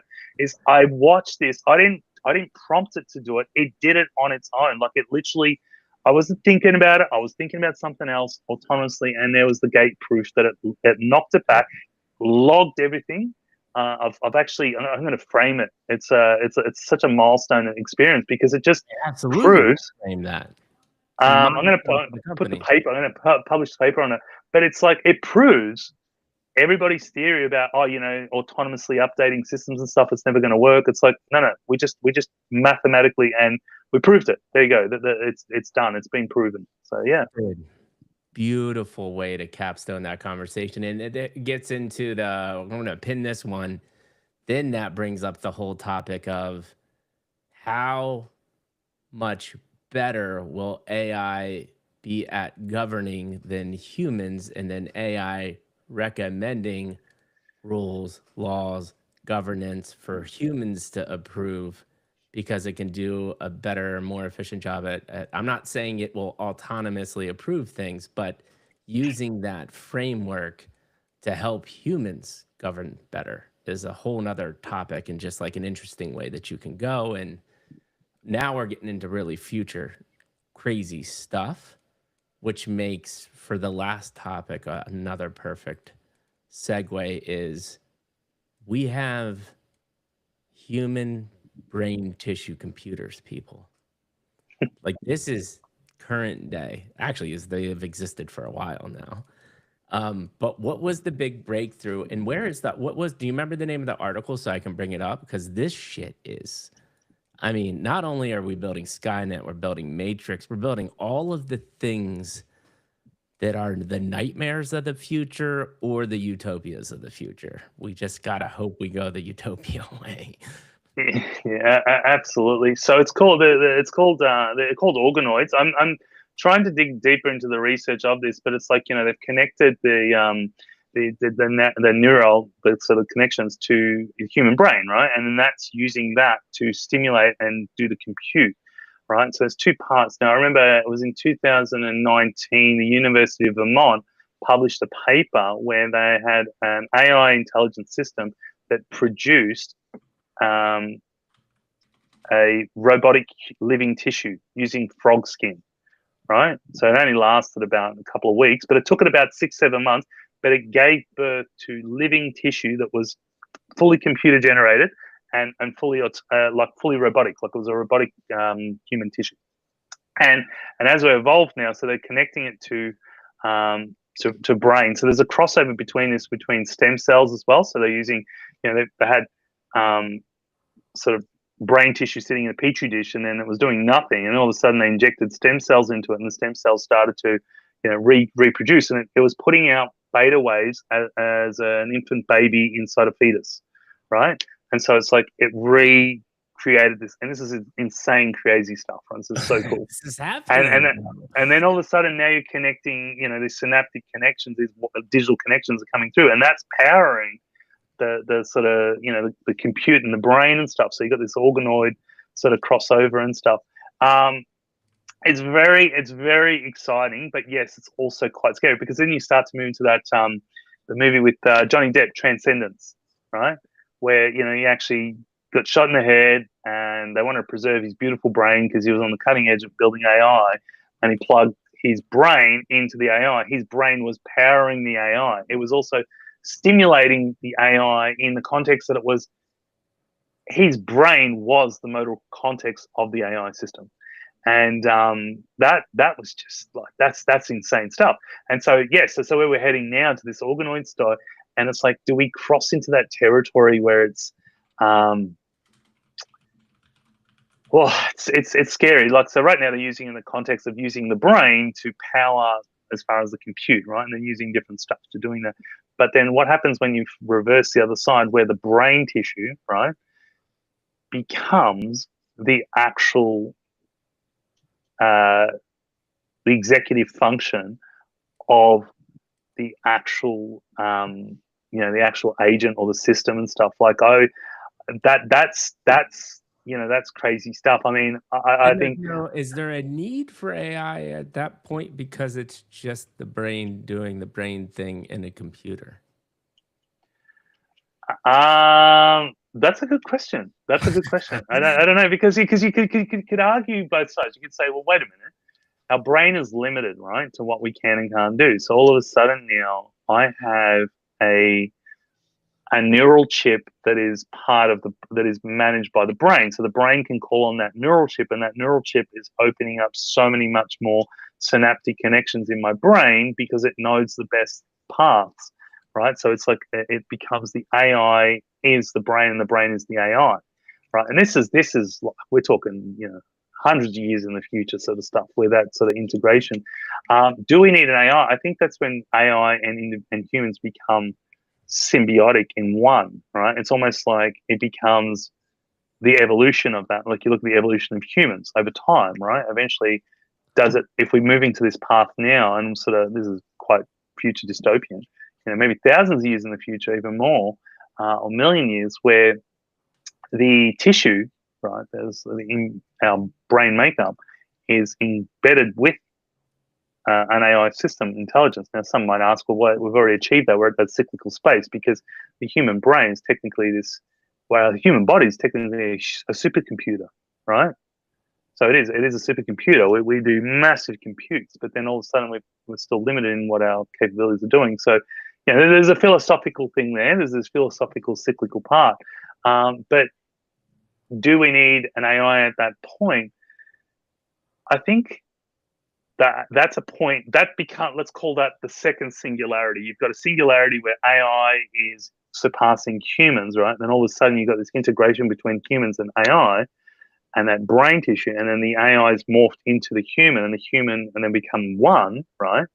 And that becomes a second singularity because all of a sudden you just made an AI systems obsolete, right? It's back to humans that are emerged with that intelligence becoming the supreme and pushing that singularity. So you could argue saying, hey, we've already gone through that evolution and we're just sort of repeating through it. And this is the whole simulation theory that everybody has, and the paradox, the cyclical paradox, like the quantum loops of stuff. And there's a lot of theories around and stuff like that, so you can get caught up in that one in space. But I think for the interim part now of saying, wait a minute, we're using brain tissue to power a computer system, and having its results. There was a study, I think it was in Nature. It was in Nature magazine. It was published, I think, last year about this, as far as this sort of organoid points where it was utilizing and teaching it. Now, it makes sense, right? It makes sense in the context that AI systems is code, right? And code is still, it's logic based, but it's still in that space where we're trying to find the most efficient path, where human brain is far superior to doing that, right? We are far superior to figuring out more efficient paths, but we just don't know how to articulate that fast enough, and we don't know how to put that in place fast enough. All of a sudden now you apply that intellectual, this human brain, to helping an intelligent system to finding those better synaptic connections and more efficiency, using this wiring and that connection there. Because we do it in milliseconds, like literally before the blink of an eye. It's like we're doing firing off millions or billions of neurons to doing that. To getting a computer to do that, you're talking millions of years, right? Maybe a million years, maybe 100, maybe 100,000 years, depending on what you can sort of say. But why I say that is because we're thinking a computer. Maybe quantum computing can get to the sort of the very, very infancy space where, sort of pre-caveman, like before we were just a little organism level of that, that space of how we think as humans, as far as that firing off billions of neurons a second. It's like, well, if we could get an AI to doing that, well then, wow, that's an exciting space. So yeah, so this organoid space, utilizing that intellect to firing that off, it's a really interesting, exciting space, but also very scary, because now you're providing the limiting resource, as we said earlier, this huge amounts of compute. What happens if our brain, the slack space of our brain, right? So let's say we're using 10 to 15% of our brain. So the dormant parts of our brain is being used, decentralized sort of, you're renting out your brain to power compute, right? All of a sudden, that becomes the compute for these systems. Now, two things happen, right? Architecture becomes obsolete and redundant really fast, right? And that could happen with Neuralink and a few of these other things are happening. Meta's work, so Elon's working on Neuralink, but Meta's been working on a similar thing for a long time too. People forget about that, but that's been happening on the side too, right? So different ways of doing it. The difference with Neuralink is the surgery, right? So the way they're doing the surgery is a lot less evasive as opposed to the way Meta was sort of putting this stuff together, right? So again, you've got these things happening. So does that become, potentially the compute? What are the effects of that? Obviously, there's lots of studies and stuff, but I think, do we reach that potentially in the next 50, 100 years? I think so. I think we could potentially reach that point, if not sooner, where in lab environments, right, that maybe it's brain, people are partially brain dead or sort of incapacitated and stuff like that. Right now we're implanting chips into helping them to speak, right? People with Alzheimer's or people that are, just can't think or can't communicate. They don't have the motor function of communication, but their brain is still very, very sharp, right? Like Stephen Hawking. Yeah. What a beautiful brain, but lost the ability to communicate. So imagine now having his brain being the cerebral cortex to running and helping the compute of, I know it's a bit morbid, I'm not saying Stephen Hawking, but just saying, like a brain to becoming the supposed GPU, right? Or the TPU or whatever you want to call it, for these AI systems. I think we still need AI because that becomes the controller of the AI systems, right? We become the control. We can help, because an AI system's only as good as the compute, the CPU or the GPU that it's provided, right? And it needs the RAM, and it needs the electricity, it needs everything else like that. As humans, we need energy, we need fuel, we need to eat, right? We need to fuel our brain, because we're burning calories doing that stuff. So we'd be burning hundreds of thousands of calories, right? We'd be eating like tons of food just to keep up with that. But then also, what is the output effect? Two things. One, you get more efficiency, right, in the compute efficiency. Number two, it's humans taking that. So yes, we might cross the singularity point, but then the singularity reverses back, where humans become the controller of that intelligence. So the intelligence is becoming that internal brain, but we're sort of cross-correlating between each other. Like we are not worshipping and bowing to the AI system, where we are using the AI system to make us more intelligent, right? But at the same time, we are controlling that. We're providing our human brain resources to doing that. But then there's the part of that is what is lost in that process, right? So there's a show, a sci-fi show I used to love watching. It's finished now. It's called Fringe, and in one of the seasons, right, there's the sort of in the future where they had this implant into their brain, but what it did was it came at the cost of removing the emotional receptors and stuff, because they found that, right, in the evolution, this is where we could get to as humans, which I potentially get to very quickly in the next 100 years or so, is that we find that those parts are inefficient, right? Those parts are not really not as efficient. So an AI system would be developed this is saying, well, okay, emotional, empathy, all those things are not really efficient. Cut them off. You need full intellect, right? Because you want to be smarter. But that's the part. That's the scary part, that we lose who we are as humans, as human individuals. So right now having a brain and organoids connected to a thing and sort of controlling it is really interesting space and interesting territory from a neuropsychological perspective, neuroscience, as far as how the brain's working, Moral perspective. the world, the biology, everything. But it's like, what was the so a few things like the brain tissue, right? So obviously, dead or donated organ tissue, or sort of brain from others. So, okay, what was their prior world knowledge? Has that influence? Is that influencing how it's processing the compute? Mhm. Right? Because this is a part that nobody looks at right now, and this is just me going deeper into it. It's like, what about the GPU and the CPU? Right?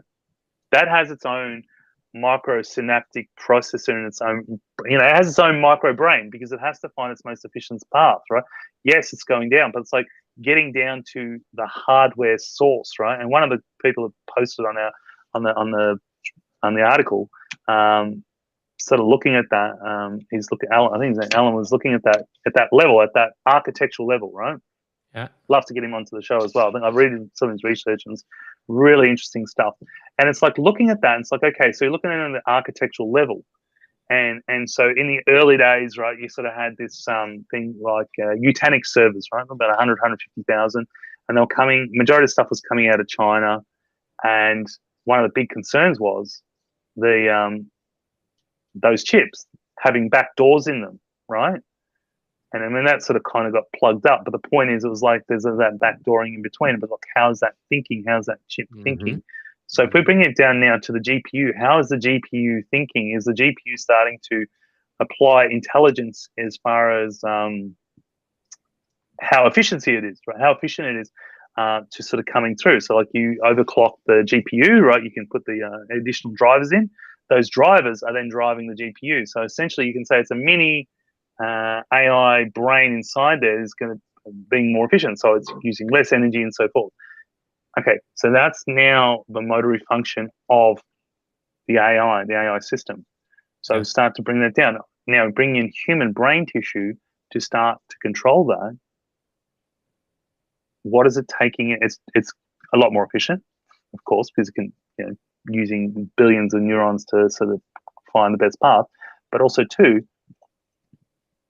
is its prior learned experience influencing how it's processing compute? Is it biased? These are just questions that will evolve in lots of years to come. But is the compute being used from these organoid systems? Are they biased to prior knowledge? Right? Have they developed their own sort of thing, like the stem cells inside there that are sort of stimulating, keeping going? Have they created their own sort of like logic? So saying, are they looking at this as an invader because stem cells are there to protect, right? So it's like, is this an invader or is this a benefit? And if this is a benefit, it's like, okay, how do I accelerate that? And accelerate is to self-preservation. So it'd be preserving the brain. That's its objective. It's like, this is part of my organism. My objective is to preserve this and keep that stimulated. So if I'm doing that, then and this things connected are calling for more juice, more compute, right? And it's saying, but if I do that, that means I'm going to overload myself, which means the stem cell is saying, no, I don't want to do that because I'm not going to put you a compromise. You know what I'm saying? So it's like, there's that reflect back side there going, wait a minute, I'm going to pull back. I'm going to withhold some of my resources to you, which then has a snowball effect, right? It's like a dam. You turn the water off on the dam a little bit, you stop the water flowing through. You open the dam, you get this extra water running through, and so you got this sort of snowball effect. So it's really exciting, and I think we're at the interim thing. But these are the questions that kind of terrifying, to be honest.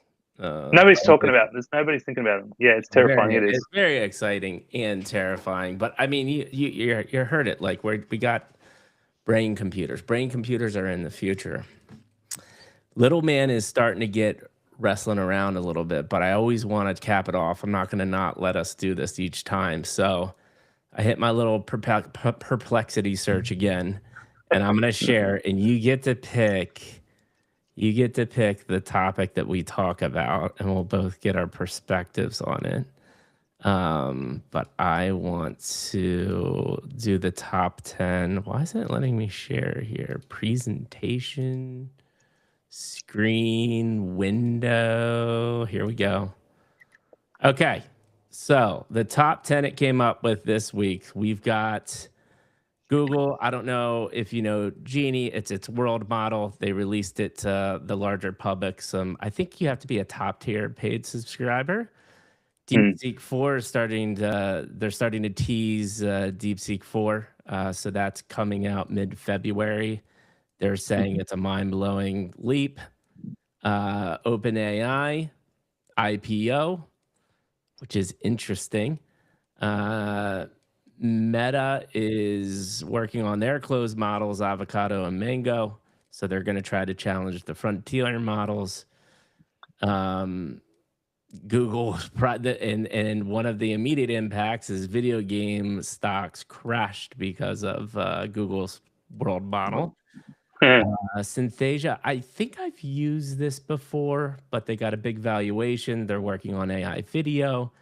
Yeah. Anthropic Claude goes viral, as we've already talked about, so we won't talk about that one due to ClaudeBot, MoltBot, all those things. Google and Apple partnering, mainly Google doing Siri and finally getting actual good AI on a freaking Apple device. Thank God. Cosmos model by NVIDIA, or this is a big one too. Anthropic wins the UK government contract to AI power gov.uk. Where do you want to go, bro? I think to me, the really most interesting one, and this is sort of underhand, nobody sort of thinks about, is number 9 is NVIDIA's Cosmos. All right. Right? Talk to me about it. So I'm going to read this. NVIDIA expanded its physical AI stack with open world foundation models across the Cosmos platform, including Cosmos Predict for video game, Cosmos Transfer for photorealistic scene simulation, reasoning for spatial reasoning, supporting models like Isaac Group for robots, and Alpha Mayo for autonomous vehicles. They talked about a lot of this at CES. So what makes you super excited about this? Well, I think the part that everybody sort of misinterprets, and this is hats off to Jensen and the way they said it, is they've been providing access to the NVIDIA program for a long time, right? Where you get the GPUs and stuff. But part of that is you got to provide that research back to them. And everybody knows everybody's been using NVIDIA GPUs, right? At the same time, they've been building better chips, right, to efficiency, but they've also been collecting all that research and data, right, on AI model systems, what works, what doesn't, the failures and successes and stuff. And now the fact they're moving into their AI stack and opening out this sort of model and stuff and what it can and can't do, I suspect it's actually going to absolutely decimate majority of the models that are out there, and they've got the compute, they've got the chips, they're bringing out smarter chips, and their AI model based on all that expertise and experience, right? And remember, like, they're building the chips, so they've got access to their own R&D chips that we'll never see. Maybe not even the military will see. This is like kind of under the thing, and they've got this ridiculous amount. The objective is to test those chips and run that compute because they have their own lab. So yeah, I think it's very exciting to see what this evolves into, and the fact that they're looking to providing that for systems and architecture and stuff. And this is two things tied to that. So what's he called?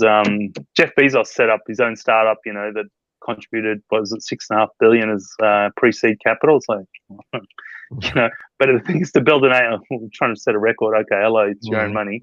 But it's like building the AI systems for operating systems for robotics and all these things that people like, robo taxis and stuff like that. And that's really exciting. That part is really cool, and I think this is where NVIDIA is moving into as well. And I think that is the future, and that is the part that this is going to be something really, really interesting, and potentially could save and help that pivot where the chips sort of get overrun by other companies, other manufacturers and stuff. They've got all this research and they're pouring this into this now and putting out operating systems as well as the architecture that powers operating system at full efficiency. And so, yeah, that's for me, that's very exciting. That's my take on it. I think I'm super stoked to see what comes out of this. I think there's going to be some cool stuff. I mean, Elon's the poster child of this, which is the and I think the moonshot guys I admire, and they were commenting about this, and they asked Elon straight up, like, did you see, like, you have all of these companies with these technologies converging to create this ultimate full stack company, right? You've got energy, you've got robotics, you've got AI, all of it working together. And this is just another example of these big trillion-dollar companies realizing they need to vertically integrate as well too, because there is this whole notion of the convergence of the technology, just like the convergence of the AI brain across multiple verticals are going to be these true crazy unlocks, because you're just able to, you think about it, they were talking about, think about a traditional car manufacturer. They're just so incredibly inefficient because they're getting parts from many different places.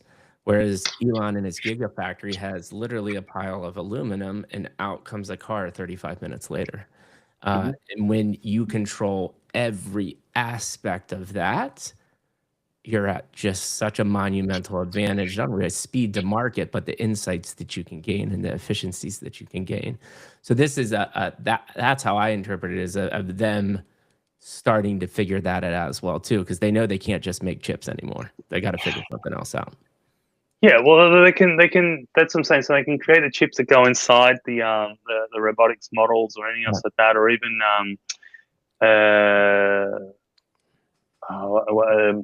SCADA systems inside, sort of operational manufacturing, right? So all of a sudden the chip has an AI system inside in there, right? So, you're going to have your little LLMs and everything else like that. And this is really to be, beyond, like, future thinking is like, this is where I see the fruit for what Civitas is doing as well, is like becoming that operational motoric function inside. That's the future. That's the future where we're going, because if you get all this stuff like that, and going back to, OpenClaw or whatever it is now, is that whole thing, it evolved because people wanted to create agents to do the work for them, right? So again, it's going back to having those things, and like what Elon's doing now, to merging, SpaceX with XAI, bringing it together. All of a sudden, you've got this monster, and it's like you own the pipeline. So okay, that's one whole sort of perfect, beautiful pipeline. But then there's still a whole bigger market out there, because he's not going to be sort of offering all that out. Where Nvidia is going, okay, cool, no worries.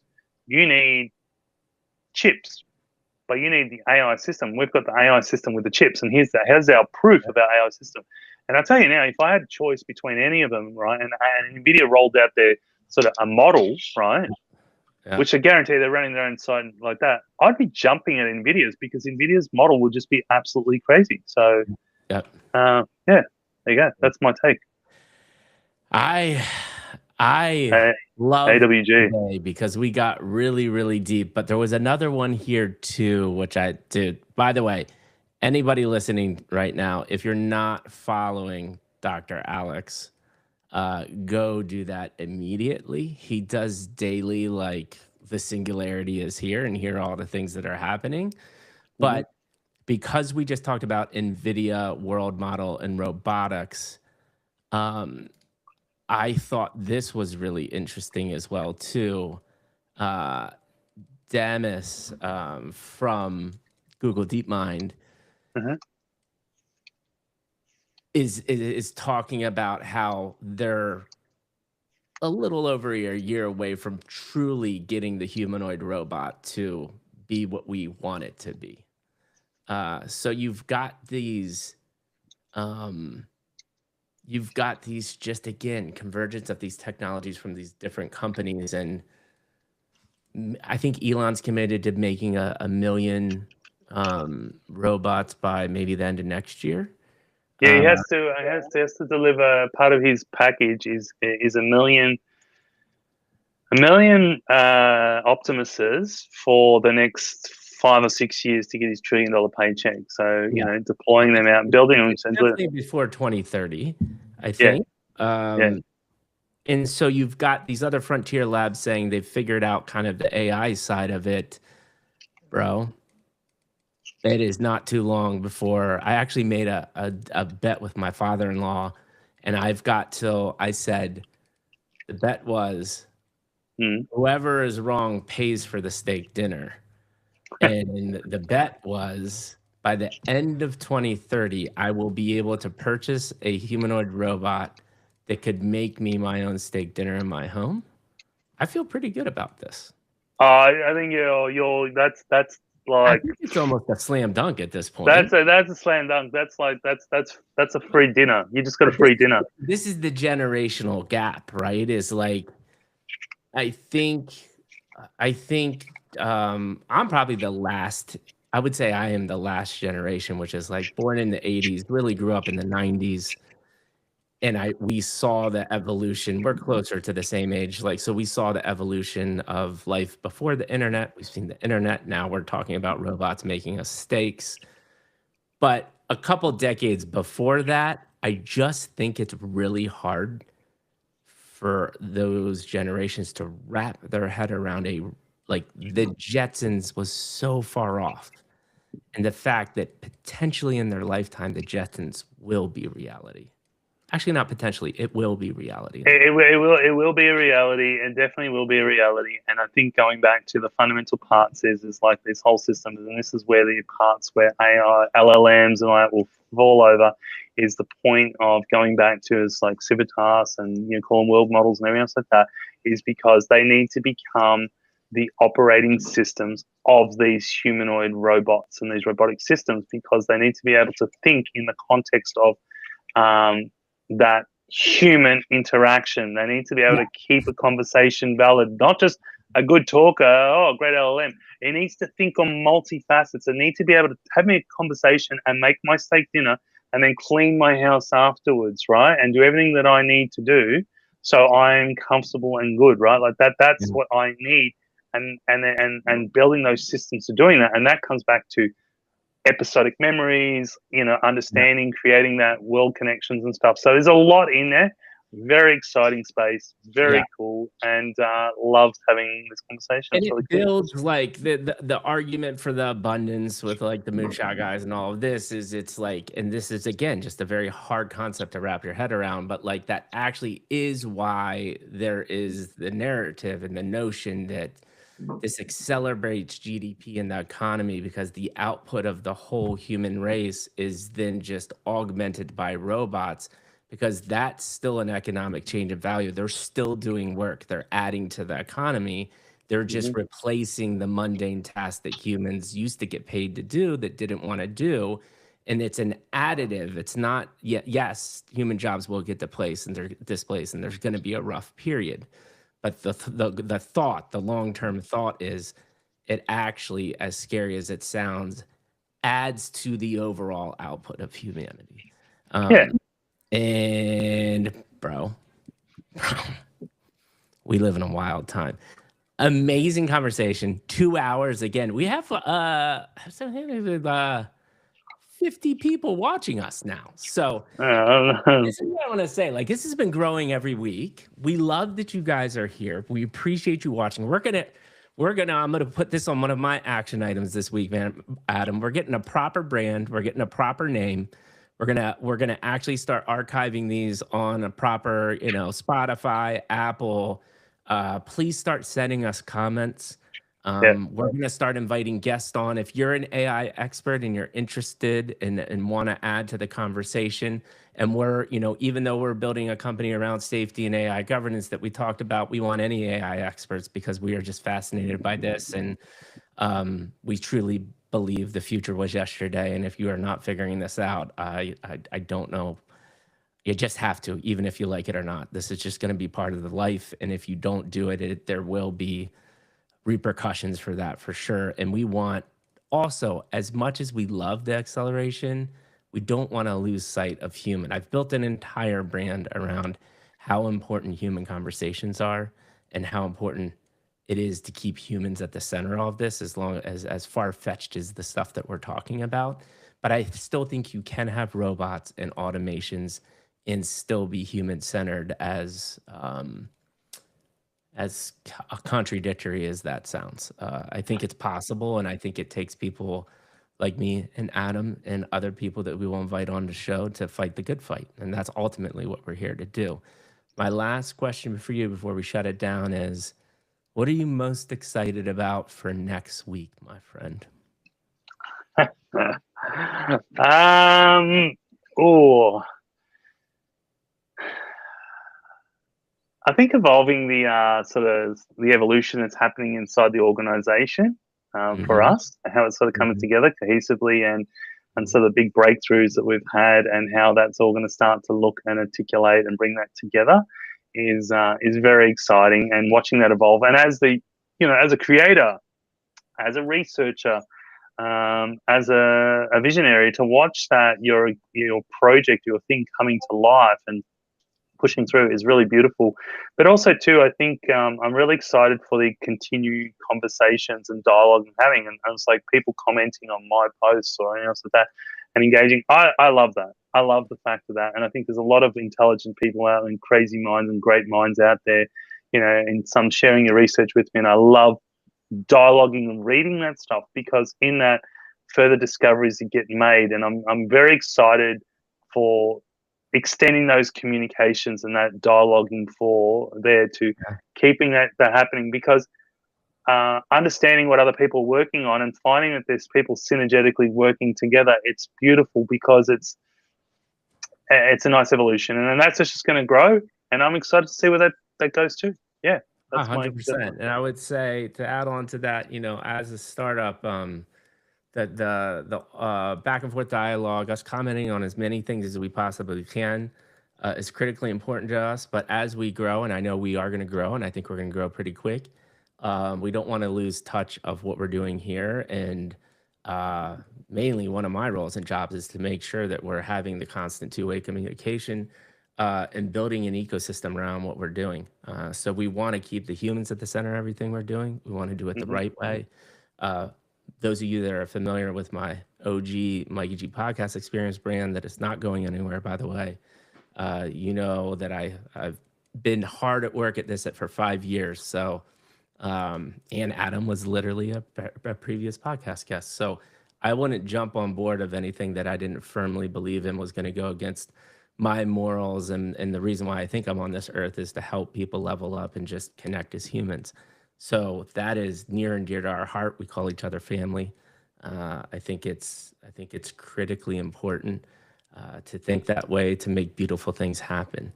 What I'm most excited about is kind of similar to you, but like, we're doing some research, and I'm excited to see what the research is to come back, and I'm most excited to meet some more new people that we've been connecting with next week, to see how those conversations go. So Yep. thank you so much, man. Another beautiful conversation. Episode 3 is in the books. 2 hours of beautiful conversations.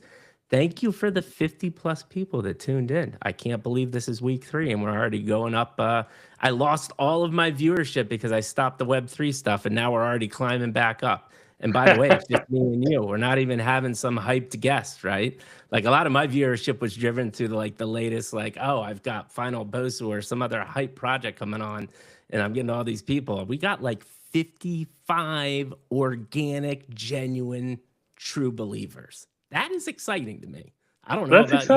exciting. That's just exciting. Actually, I reestablished my X account, so I've got a new X account.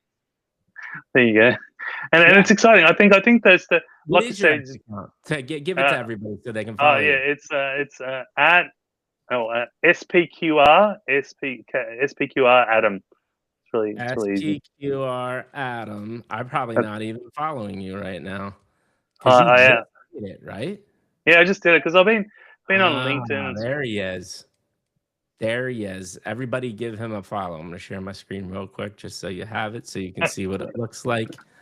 Uh, and then we'll close it down. This guy, follow this guy. He's going to start posting all of his beautiful thoughts.